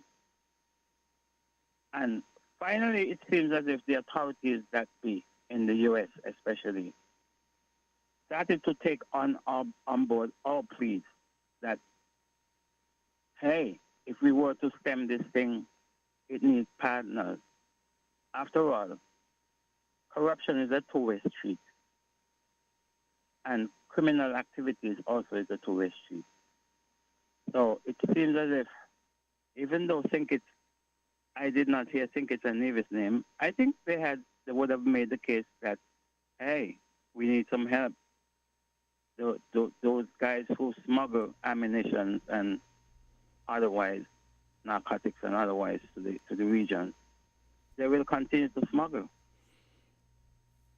And how can we stop the stem of gun transportation and smuggling in the island if where they're emanated from, something is not being done at that level? So at last, finally, that is on the table for discussion also. I want to turn my attention now to the commercial space. As I go west, poised, positioned between the two universities, there's this commercial space now. The sign is there. We knew that the space was there, but the sign is up now. Everybody's there to read as they're going west on the left-hand side. Commercial space for rent. And it seems as if the cabinet has taken a position. Because I drove there coming up from Sandy Point, last evening, and I saw occupancies are in some of that space. Not commercial occupancies, but it looked more like residential. And it seems as if, well, the authorities, the parliament, cabinet, has adjusted the space. I say kudos to them, but I would not say that they would not have known, they would not have got indication that, hey, just how these guys are preparing that space for student occupancy, you know. But lo and behold, they have come up with a deadline to say, in order not to disrupt the new students and the new freshmen who come in on their first semester, they are in the space already. And in order not to say, well, disrupt the lives, the students' smooth flow of their studies on island, so they have given them a timeline. I think it's in August, after the first semester. So I say kudos to that, because all of these things emanated from the low occupancies in our hotels, and then you saw other places that got licenses for hotel, so to speak, quote unquote, and has went on to do other things with the green light from government. And it seems that as if that was probably abused, went beyond when the tourist industry caught itself, and it should have been discontinued. It continued, and here is where we are now. At the same time, we are encouraging our nationals to build apartments to accommodate the students, because I am told it's about 11% of the GDP, the gross domestic product, comes from the student-based population of St. Kitts and Nevis. So that's good, and it is growing. So we want a certain sector, certain set of our population able to provide housing for the students. And we also want a certain other sector in the tourism industry able to provide housing for our visitors, tourists, not students, the tourists, in terms of what their licenses has been granted for. Yeah.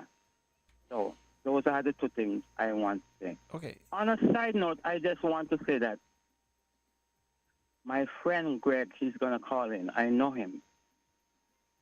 He always used the Bible, and he used to tout that this Bible specifically says that a specific group of people, Israel, the same Israel that are over there now, as a result, the students in the United States and the world are demonstrating and saying, no, we are the students, we are the children of the future.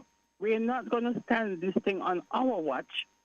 and allow a genocide to occur by these quote-unquote people, quote-unquote chosen people, giving justification by the book, the Bible, to say that it's all right. You can kill a certain group of people. Just kill them. Children. They're too fit. Young 3-year-old child. Amputee. Both legs. And it is good. By pointing in the book and saying, yeah, it is good. The students are in the universities all over the world now and saying no. Mr. Biden now decided that he's not going to be arming Israel anymore when Israel already been armed to the teeth, and will just rub Rafah now. And who dead? The same people he's using the same book. Okay. And swearing on the book that the book is so perfect that it gives those people the right to do that to human beings. And it's all good. Okay. That is modus operandi. We say no to that. All right. Thanks for listening. So I just wanted to quickly add to something that the caller said. I read a statement from the U.S. State Department. I suspect would have been sometime in March. Done so many press releases come out from the State Department, which spoke to what the U.S.'s approach is. The U.S. approach to the flow of illicit firearms and ammunition into the Caribbean region. I did give statistics in terms of how many guns and firearms and bullets and drugs that were destined for the Caribbean region that the U.S. Customs and Border Patrol and so forth would have taken into custody, or would have seized rather, so forth. So the U.S. is doing, the U.S. officials are doing their part to get the whole, to curb the illicit flow of guns and ammunition into the Caribbean region. If I can actually find that before the end of the program, I'll read that bit of information again for us, for the public's sake, in terms of tackling the problem coming out of the United States. It's a broad problem that Caribbean leaders have acknowledged. They've held discussions with the U.S. President, Joe Biden, and the Vice President, Kamala Harris. We saw that the U.S. Mr. Blinken, sorry, his name is eluding me, was actually in Trinidad earlier this year with Trinidad's Prime Minister, Dr. Keith Rowley, and they were discussing this particular issue, the illicit flow of firearms into the Caribbean region. So it's an approach that is being taken, and we have to acknowledge the fact that something is being done to curb and tackle the problem that we're seeing. Is it moving fast enough? I think that's the problem. That's a question rather that needs to be answered. What more can we do in the short term to tackle the problem coming out of the United States? And I think that's what leaders across the region are trying to get done right now in the quickest of manners. I want to quickly play the response from the IMF Managing Director, Kristalina Georgieva.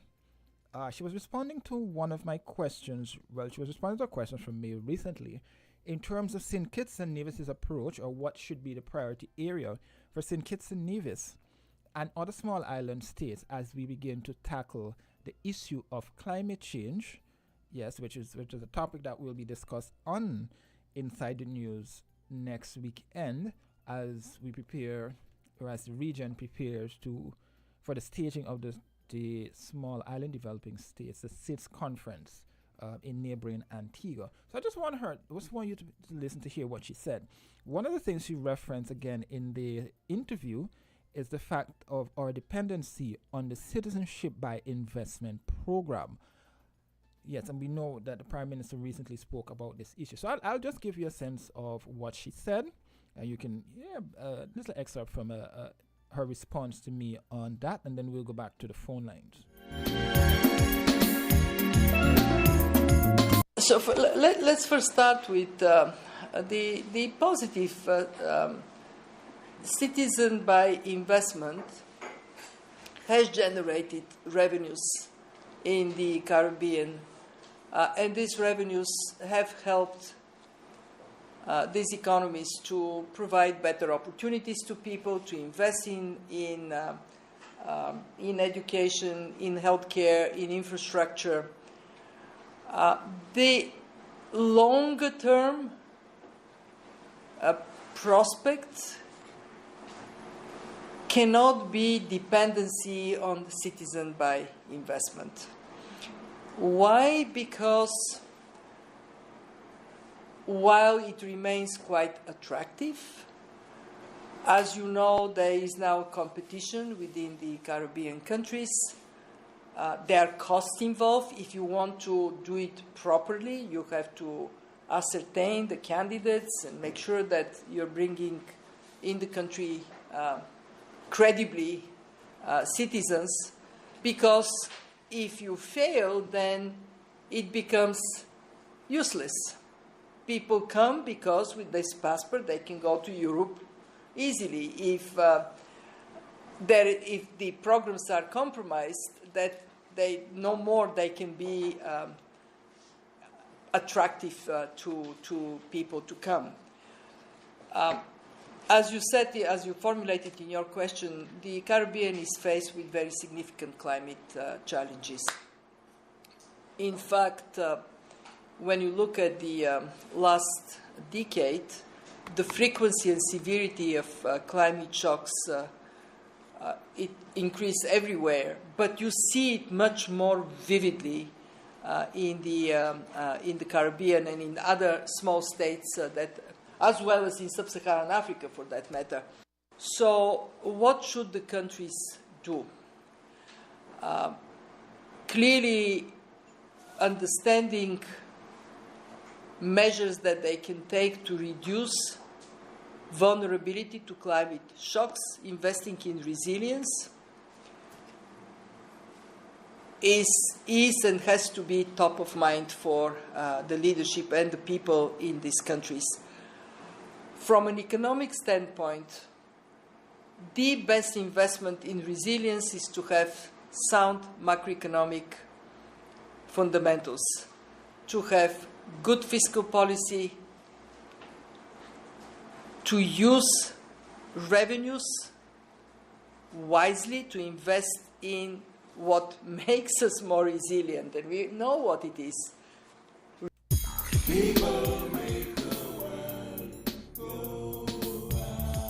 Yes, that's a little bit from the IMF's managing director. And again, she reiterated the fact that St. Kitts and Nevis should not be wholly dependent on the citizenship by investment. As we know, it's in a flux, and any little shock on that, it can cause major ripple effects. We go back to the phone lines.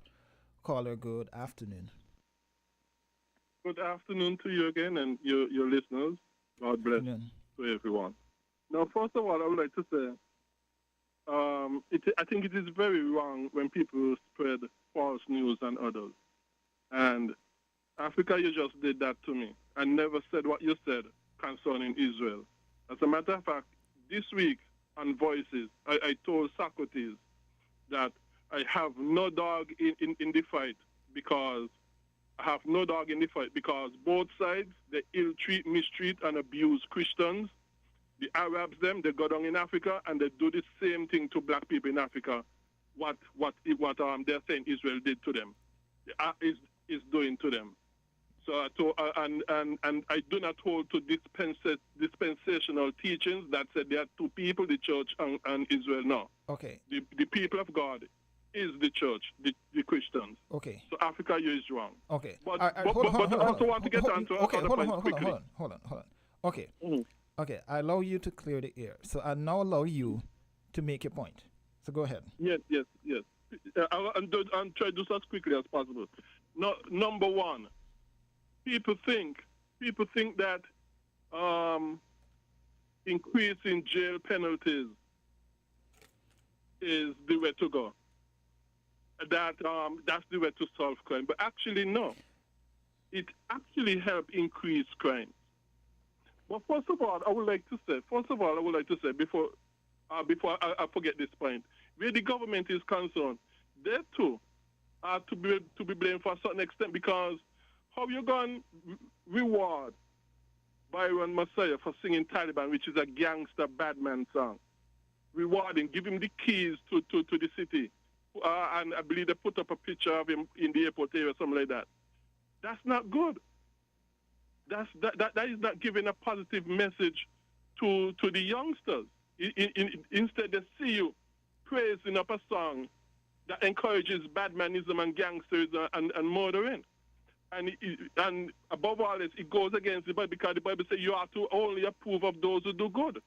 Singing songs with badmanism and gangsterism is actually doing evil, which is contrary to the Bible. Read Romans chapter 13. And the DJs them were playing these songs. They too are sharing responsibility in the ills that are going on in society, including the crime. Because you cannot be encouraging songs that glorify these evils and at the same time have a clean hand when they happen. No, because entertainment, as studies and the Bible shows you as well, words have effects on people, be it for good or ill.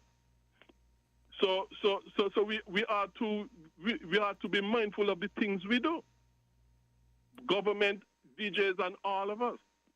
Also, this is the last point that I was trying to make. People think jail and increasing penalties is the way to go. But no, it actually have a contrary effect, because it is contrary to the Bible, actually. Because the Bible tells us how to deal with various crimes, and jail is not among them. And I'm going to give a practical way how jail actually makes things worse, increasing penalties. Because you have to know, government cannot do anything for free. Everything government does is at an expense. And ultimately, it is at an expense to we the taxpayers, because the government ultimately, in order to pay for its bills, including its jail bills, in housing the prisoners, it have to ultimately get that money from us. Ultimately to pay back the loans, and so that it might have taken out and the stuff for these institutions. And when the government increase the penalties for crimes and that sort of stuff for the jail system, it actually now having more people in there for even longer time, adding to the expenses more and more. And when it come back and sooner or later and have to increase the taxes and its fees and so on, you know what happened? It negatively affects the economy. The cost of living goes up. As a result of the cost of living goes up, businesses closure increases, unemployment increases, and as life gets harder and harder, it rebounds back into increase in the crime rate. So everything is connected, and that is why in God's all-knowing wisdom and knowledge, He never recommends jail, because God sees these things that in the end they only make things worse. And even if you lock up enough people to have a drop in the crime rate, it will only be temporal, because sooner or later, like I said, the government have to come to you and increase its taxes to pay for its expenses, and whatever little lull you may have get that at the time, it's going to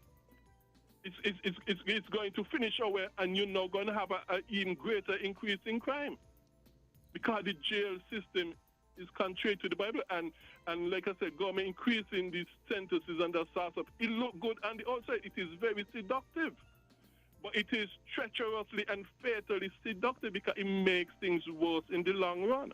Okay.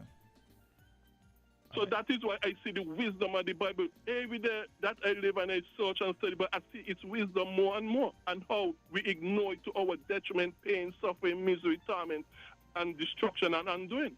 Only the Bible has the answers. Thank you very much. All right, thanks, Colin. WINN is 98.9. 98.9 is Win FM. Maybe it's the way the brilliant gold liquid reflects or sunshine, or how the bright blue of its label mirrors the clear Caribbean skies overhead. Maybe it's the fresh, crisp taste of this beastly cold beer on a scorching hot day. Maybe it's even the way it brings us all together. But one thing is for sure, Carib is very much a part of who we are wherever we're from in the Caribbean. Carib, it's the way we play. Drink responsibly. Shopping with TDC just got much easier. Here's how. Log on to shoptdcgroup.com. Shop at your convenience at any time, from anywhere, with your smartphone, tablet, or computer. With our safe and secure payment checkout, you choose the option to pick up in-store or have your goods delivered right to your door. It's that easy. Shop tdcgroup.com, your one-stop online store.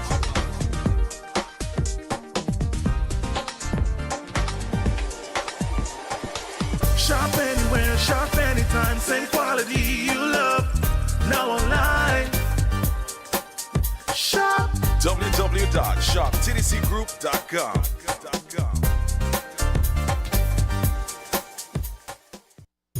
People make the world go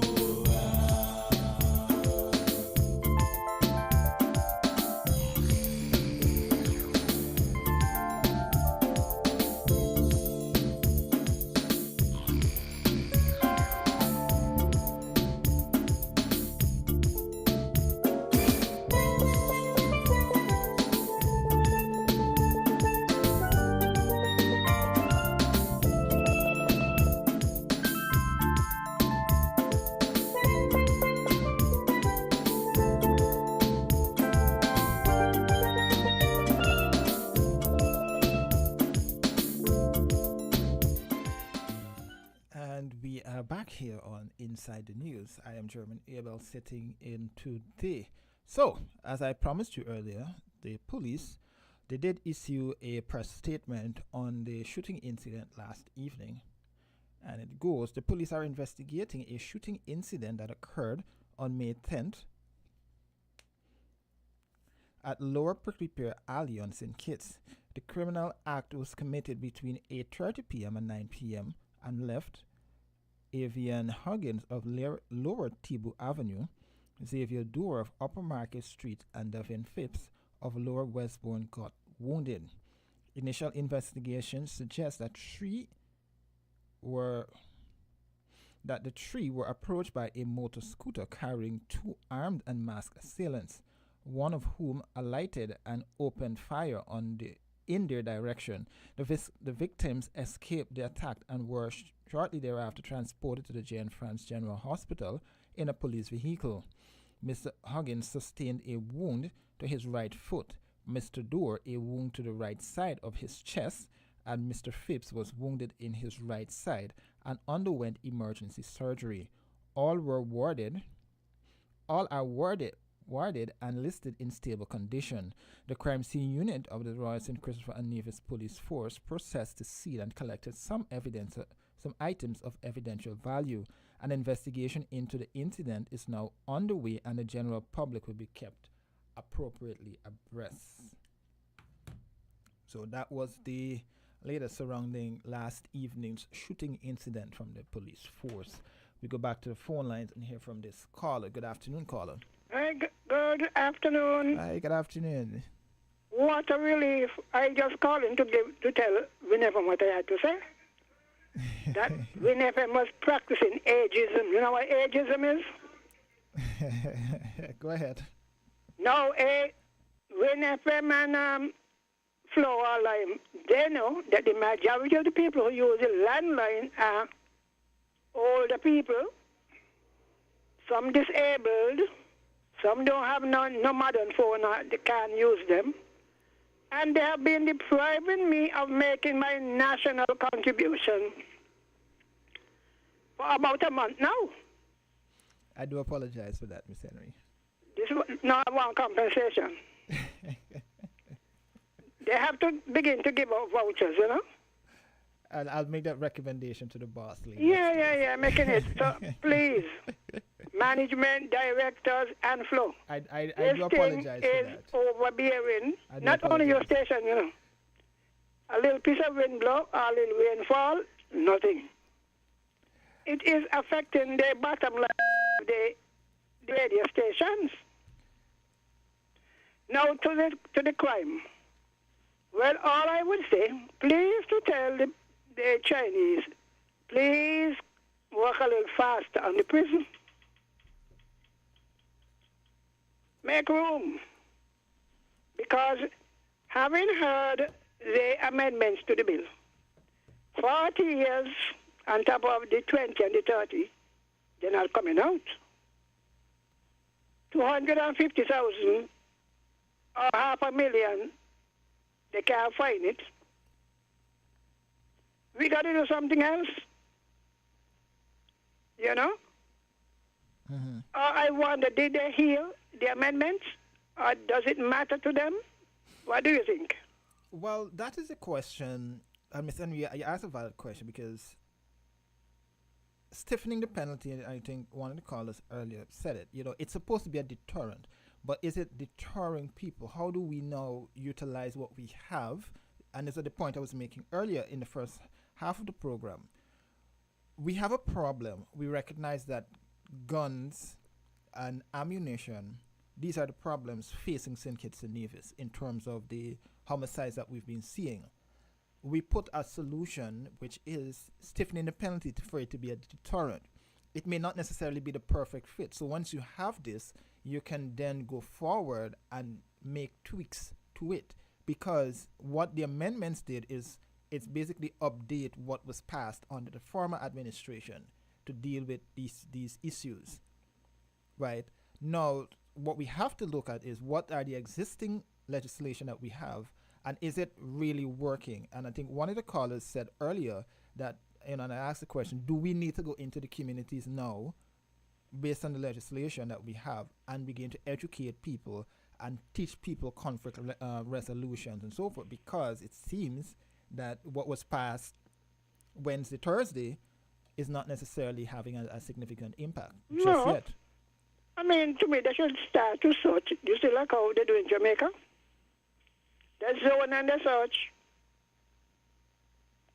But we don't want to do because we look in favor. You know, the guns they are more prevalent in some than others. I wouldn't say not in all. But I mean, today, when the shooting took place, yesterday or this morning? The one that I was referencing? Yeah. Last evening, sometime between 8:30 and 9. This morning? Last evening. Last night. Well, how can you explain that? Well, we know they don't listen to Parliament, but the news should have been spread by now. And to me, the penalties, they're exorbitant. I mean, some people don't like to hear that. Number one, some of these things are greater than the murder charge, you know. You realize that? But Mr. Henry, that's the point, right? The point is, for some it might sound a bit difficult to understand, right? But from my layman understanding of what was put out there is, if I tell you sugar is bad for you, and you continuously use sugar, we see diabetes increasing. Obviously, we have to put something in place to deter people from using that. And I'm just using that as an example. So what I suspect that the government would have done, and I think the AG and the Prime Minister probably explained this in Parliament, is we are putting this in place to deter people from, one, importing guns and ammunition, two, from using it. Important. Right, from using it, right, and three, from just being in possession of a firearm if you did not get your approval to be in possession of a firearm. So based on what is listed there on that to me is what they need to do. They need to go back up to, I've been saying it for ages now. The problem starts at the port, whether they want to believe it or not. Exactly. I have been recommending scanning these. The amount of ammunition they have, they didn't come in anybody's bag. In nobody's suitcase. A lot of it are allowed to pass through the customs by employees. I mean, that is nothing new. It happens all over the world. bag handlers. So you know, so I'm saying you start at the port. I wouldn't even talk about our coast. Even there, because God in heaven, no, the only righteous man is God. People who you put to, they say, who going to guard the guard? Think it's small. Who is furnishing, lending, or renting? There has to be some kind of rental agency where you could rent a gun. You mean all these police we have? Nobody could infiltrate the system? Then they're inefficient. Nobody? You got them sitting on over there in the prison. They know. As my family says, everybody know plenty guns here. Well, no police officer in this year did not train. I mean, really, they supposed to put themselves in a position where they could discover where the things are coming from, because they're not let up. And you know what raises question to me? You recall there was a case the other day. And to me, the policeman was liable. He gonna say he lost the paper on which the evidence was written. You don't think they should send him to prison the same time? Just to backpedal, you're talking about the recent case where so the DPP had to withdraw the case. Yeah, from the DPP statement that I saw. I mean, and he the basically said that to me was the police. Well, basically he said that it was a blunder. You have CID, right? You have CID. Mm-hmm. If somebody give witness and it is written down, but number one, they got a laptop. They're going to put it on the system. But that's the thing, right? One of the key reasons why the matter was withdrawn is the fact that no proper interview, no formal interview was done. He may have taken notes, but no formal statement was taken from the witness. That's one of the reasons, the major reasons why the matter had to be withdrawn. Is the division representative? I don't know, and I'm not calling name Miss Henry. So I don't know the name. I'm not talking about in the house. But please don't. Because he brought up issue. What happened when these crimes are committed by officials of the government? And I think they made some adjustments. We talk about importing. What happened when somebody at customs, a police officer or somebody, participate in these crimes? Allow the things to pass through. Are you learning it? We're not doing enough. And to me, these charges way beyond the ability of the people to pay. But either one or the other. But that's the point, Miss Henry. It's we know that no ordinary man who illegally holds a firearm, and I shouldn't put it that way, but any person. I said build the prison faster. But the thing is, it's a deterrent. But they're not giving up the gun. I mean, you mean it's yesterday, and you got no. They want to go in. I think maybe what we need to do, run some classes out here. Run music classes out here. Run sexy classes. So people, look at people want to go in. You can't tell me you're in your right mind. You shoot a tree. The other day, it amounted to 3 persons got killed up in Upper Monkey Hill. 2 here, 3 there. Well, nobody gone up to such area. No, nobody. We are very inefficient, laid back. We're waiting for somebody to come and tell us. And a statement that the advisor made is interesting, you know, because I have been saying it all the time, that there is sometimes to Sylvie and Henry to pay that we are allowing the street to solve the crimes. Because when he said, those who are killed would have killed at some time. You heard that statement, right? I did not hear the statement. You read it?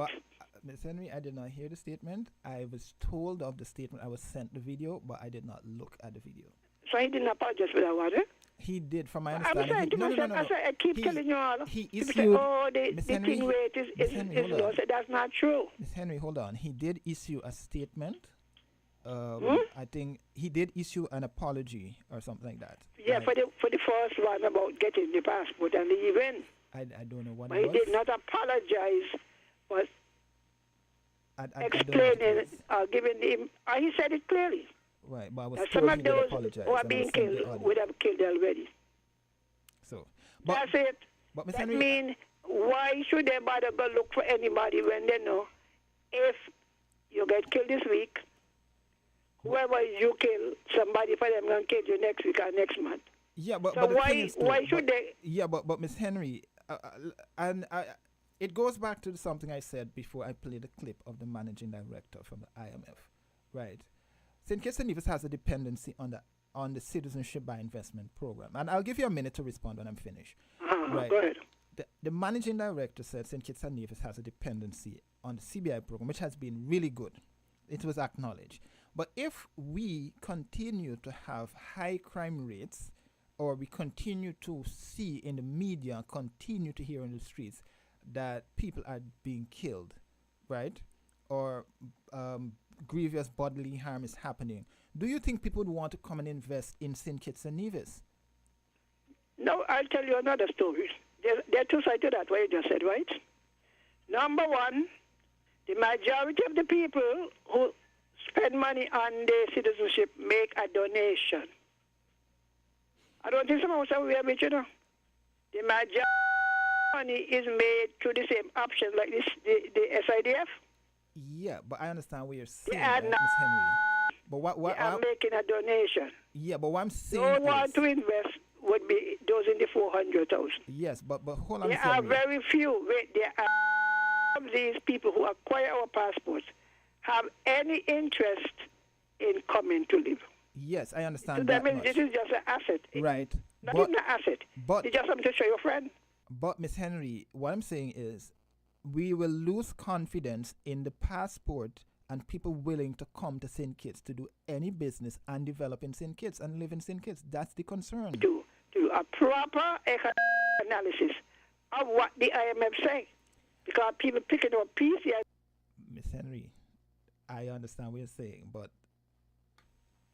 all What I'm is sa- the long-term goal for the SIDF? The citizenship, dependency. About how many more years they think we have? No. Okay, so let me give some You context. understand what I'm saying, right? Yeah, I understand what you're saying, but They say we can't depend on it. And well, how much long? Because that is important, you know. okay. Otherwise, we're going to cut off our own foot. Okay, Miss Henry, you can call back in, but I have to take a break now because we're about to Yeah, wrap. but see, you get an economist, and I am glad you went, so I want to listen to some more. Okay. Happy Mother's Day to all the people, and I'm glad the phone fixed. And you please make sure it don't happen again. Okay. Thanks, Miss Henry. So yes, so we'll take a quick break, acknowledge our partners because we're winding down the program now, and then we'll come back and continue with more Inside the News. Maybe it's the way the brilliant gold liquid reflects our sunshine, or how the bright blue of its label mirrors the clear Caribbean skies overhead. Maybe it's the fresh, crisp taste of this beastly cold beer on a scorching hot day. Maybe it's even the way it brings us all together. But one thing is for sure, Carib is very much a part of who we are wherever we're from in the Caribbean. Carib, it's the way we play. Drink responsibly. TDC Financial Services. We're here for you to help you make your dreams come true. Whether your needs are big or small, we'll support you with them all. TDC Financial Services. We are strong. TDC Financial Services.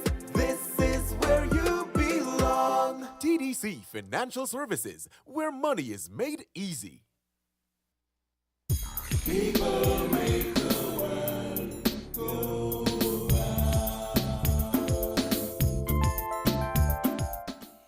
Yes, and we're back here on Inside the News. I am Jermaine Abel sitting in today, and we're taking a look at the latest in terms of what was said in Parliament and the continued gunplay that we're having in the streets here in St. Kitts and Nevis. The government recently amended several pieces of legislation to deal with the firearms and also stiffen the penalties for persons who commit certain criminal offenses here in St. Kitts and Nevis. It is a challenge because we just maybe 24 hours after a critical piece of legislation was amended, we heard last evening there was another shooting incident where 3 young men, and I read the press release a little while ago, 3 young men were injured and they're currently hospitalized in stable condition. Yes, so we go back to the phone lines and hear from this particular caller. Caller, good afternoon. Hello. Good afternoon, caller. Hi, good afternoon. Yeah, how are you doing? I am well. Yeah, well, welcome back. You've been missing for a while. Yes, I was. Yeah. And unfortunately, nobody took up the time to really continue the very important dialogue. But as we wind down, because you finish around 1:30, right? Yes. Yeah. Being out of the country and returning, I was very disturbed. But before I get into that, Miss Henry is absolutely right in reference to the landline. And even calling your landline, is your landline working? I would not be able to say that if it's working or not. Like I said, I can't speak to that. Oh, okay. It don't seem so. Because it just not going through, and then I decided to try the cell, and then now it ring, and it rang for a while, and then try again, and then you picked up. Okay, I will make a note of it to management. Yeah, thank you, appreciate it. And one of the main reasons I called to is to wish especially the responsible and accountable and great mothers, not only here in the Federation, throughout the region, around the rest of the Eastern Caribbean, but internationally, who would have played a tremendous role in molding their children, standing up to their responsibility, giving love, guidance, support, and everything what it takes to be a great mother. And we commend these tremendous, servants and leaders and mothers who deserve all the praise. And I want to give them, I wouldn't really get into the name because I have so many friends and, family and, you name it, all around the world. So I hope that they would have a wonderful day tomorrow, because they definitely deserve it. But I heard you said you did not want to speak about the banking issue. Or you deliberately decide not to speak about it. I know also in reference to the Labor Day, which is supposed to be an important day for workers, that was not mentioned. Was that deliberate, or you just decided not to touch that one? No, it was not. So it was not one of the topics on the agenda for discussion today, because I did not cover. That was inside of the news. Yes, but the thing is, I did not cover or have any reference in terms of speeches or anything that was made on Labor Day. So that's why it was not one of the topics up for discussion. Oh, well, all what I have to say is that even last night I happened to put on the TV, and going through the channels, I see on the TV mark Labor Day March or something. And when you look, what I see is a bunch of people jamming in the streets. So it so happened that Jubilee, which is in December, comes to May, which is unfortunate. This is supposed to be a serious event. And something definitely has to be done about this. I am very, very, very upset. I mean, it continued to take place throughout the years, and I really expected the leadership of the country to take serious stand and stop this nonsense that takes place throughout the street. I don't know if you witnessed it, if you experienced it, if you saw it, whether this year, last year, but even this year, I understand that they even had bull and all and masquerade in the march. Imagine, they had bull and masquerade, someone told me. I mean, what these, and these pom-pom girls, as I said on another talk show, I asked the question, which profession in this country these pom-pom girls represent? Which profession? And even over the years, you used to have, former candidates, politicians, ministers, being in the march on a vehicle and a mic. And a mic, cussing, attacking decent citizens in this country, including the present Governor General. She used to be on the mic. Okay, Carla. Yeah. You know? Yeah. But I would leave that because I have a lot more things to say on that. As we wind down, I just want to say that I would have mentioned to you in reference to Mr. Louis making the West Indies team, and it's something that I take very, very seriously.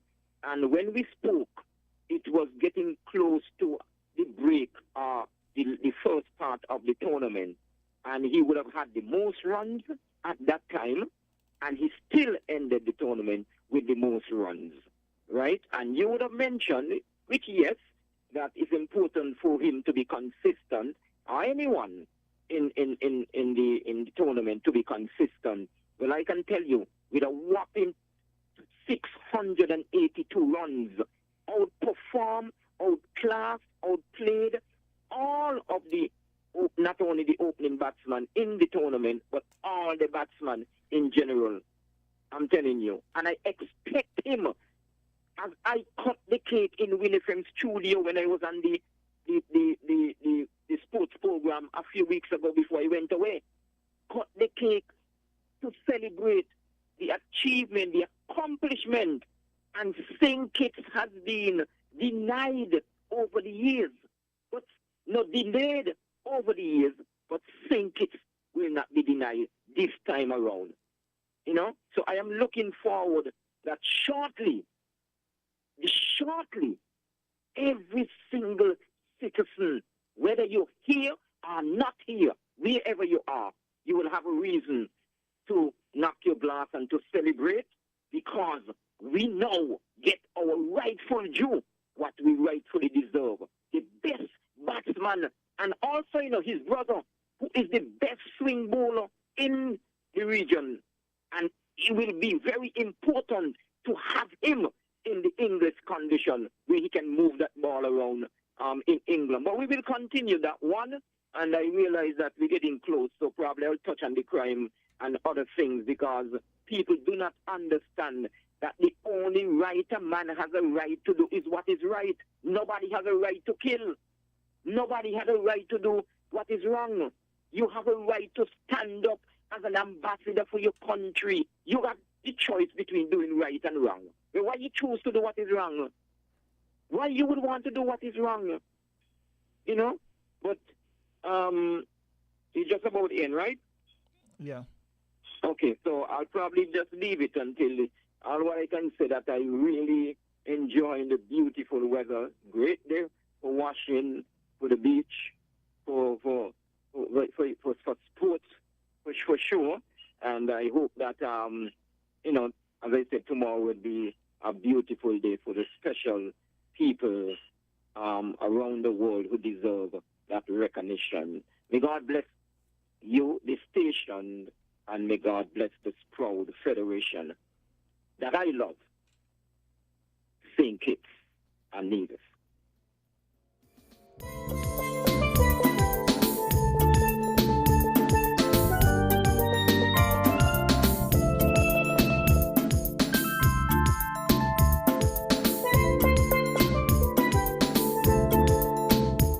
Well, there you had it. That was today's edition of Inside the News. Yes, we took a look today. Yes, we looked at the gun amnesty and the updated amended legislations that were tabled and passed in Parliament during the last week. We have 15 days of gun amnesty here in St. Kitts and Nevis. I recommend all the young people who hold illegal weapons to turn them in and turn a new leaf in your life. So yes.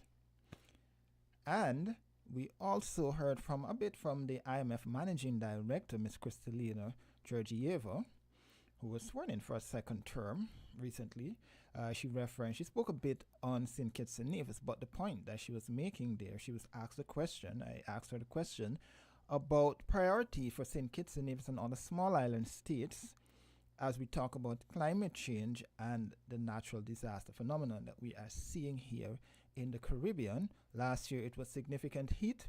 Now we're preparing for an extremely active hurricane season, which is expected to get underway within a couple of weeks, with the official start of the hurricane season in a couple of weeks. So be prepared. So we heard, that was our discussion for today. Next week, we should be discussing climate change.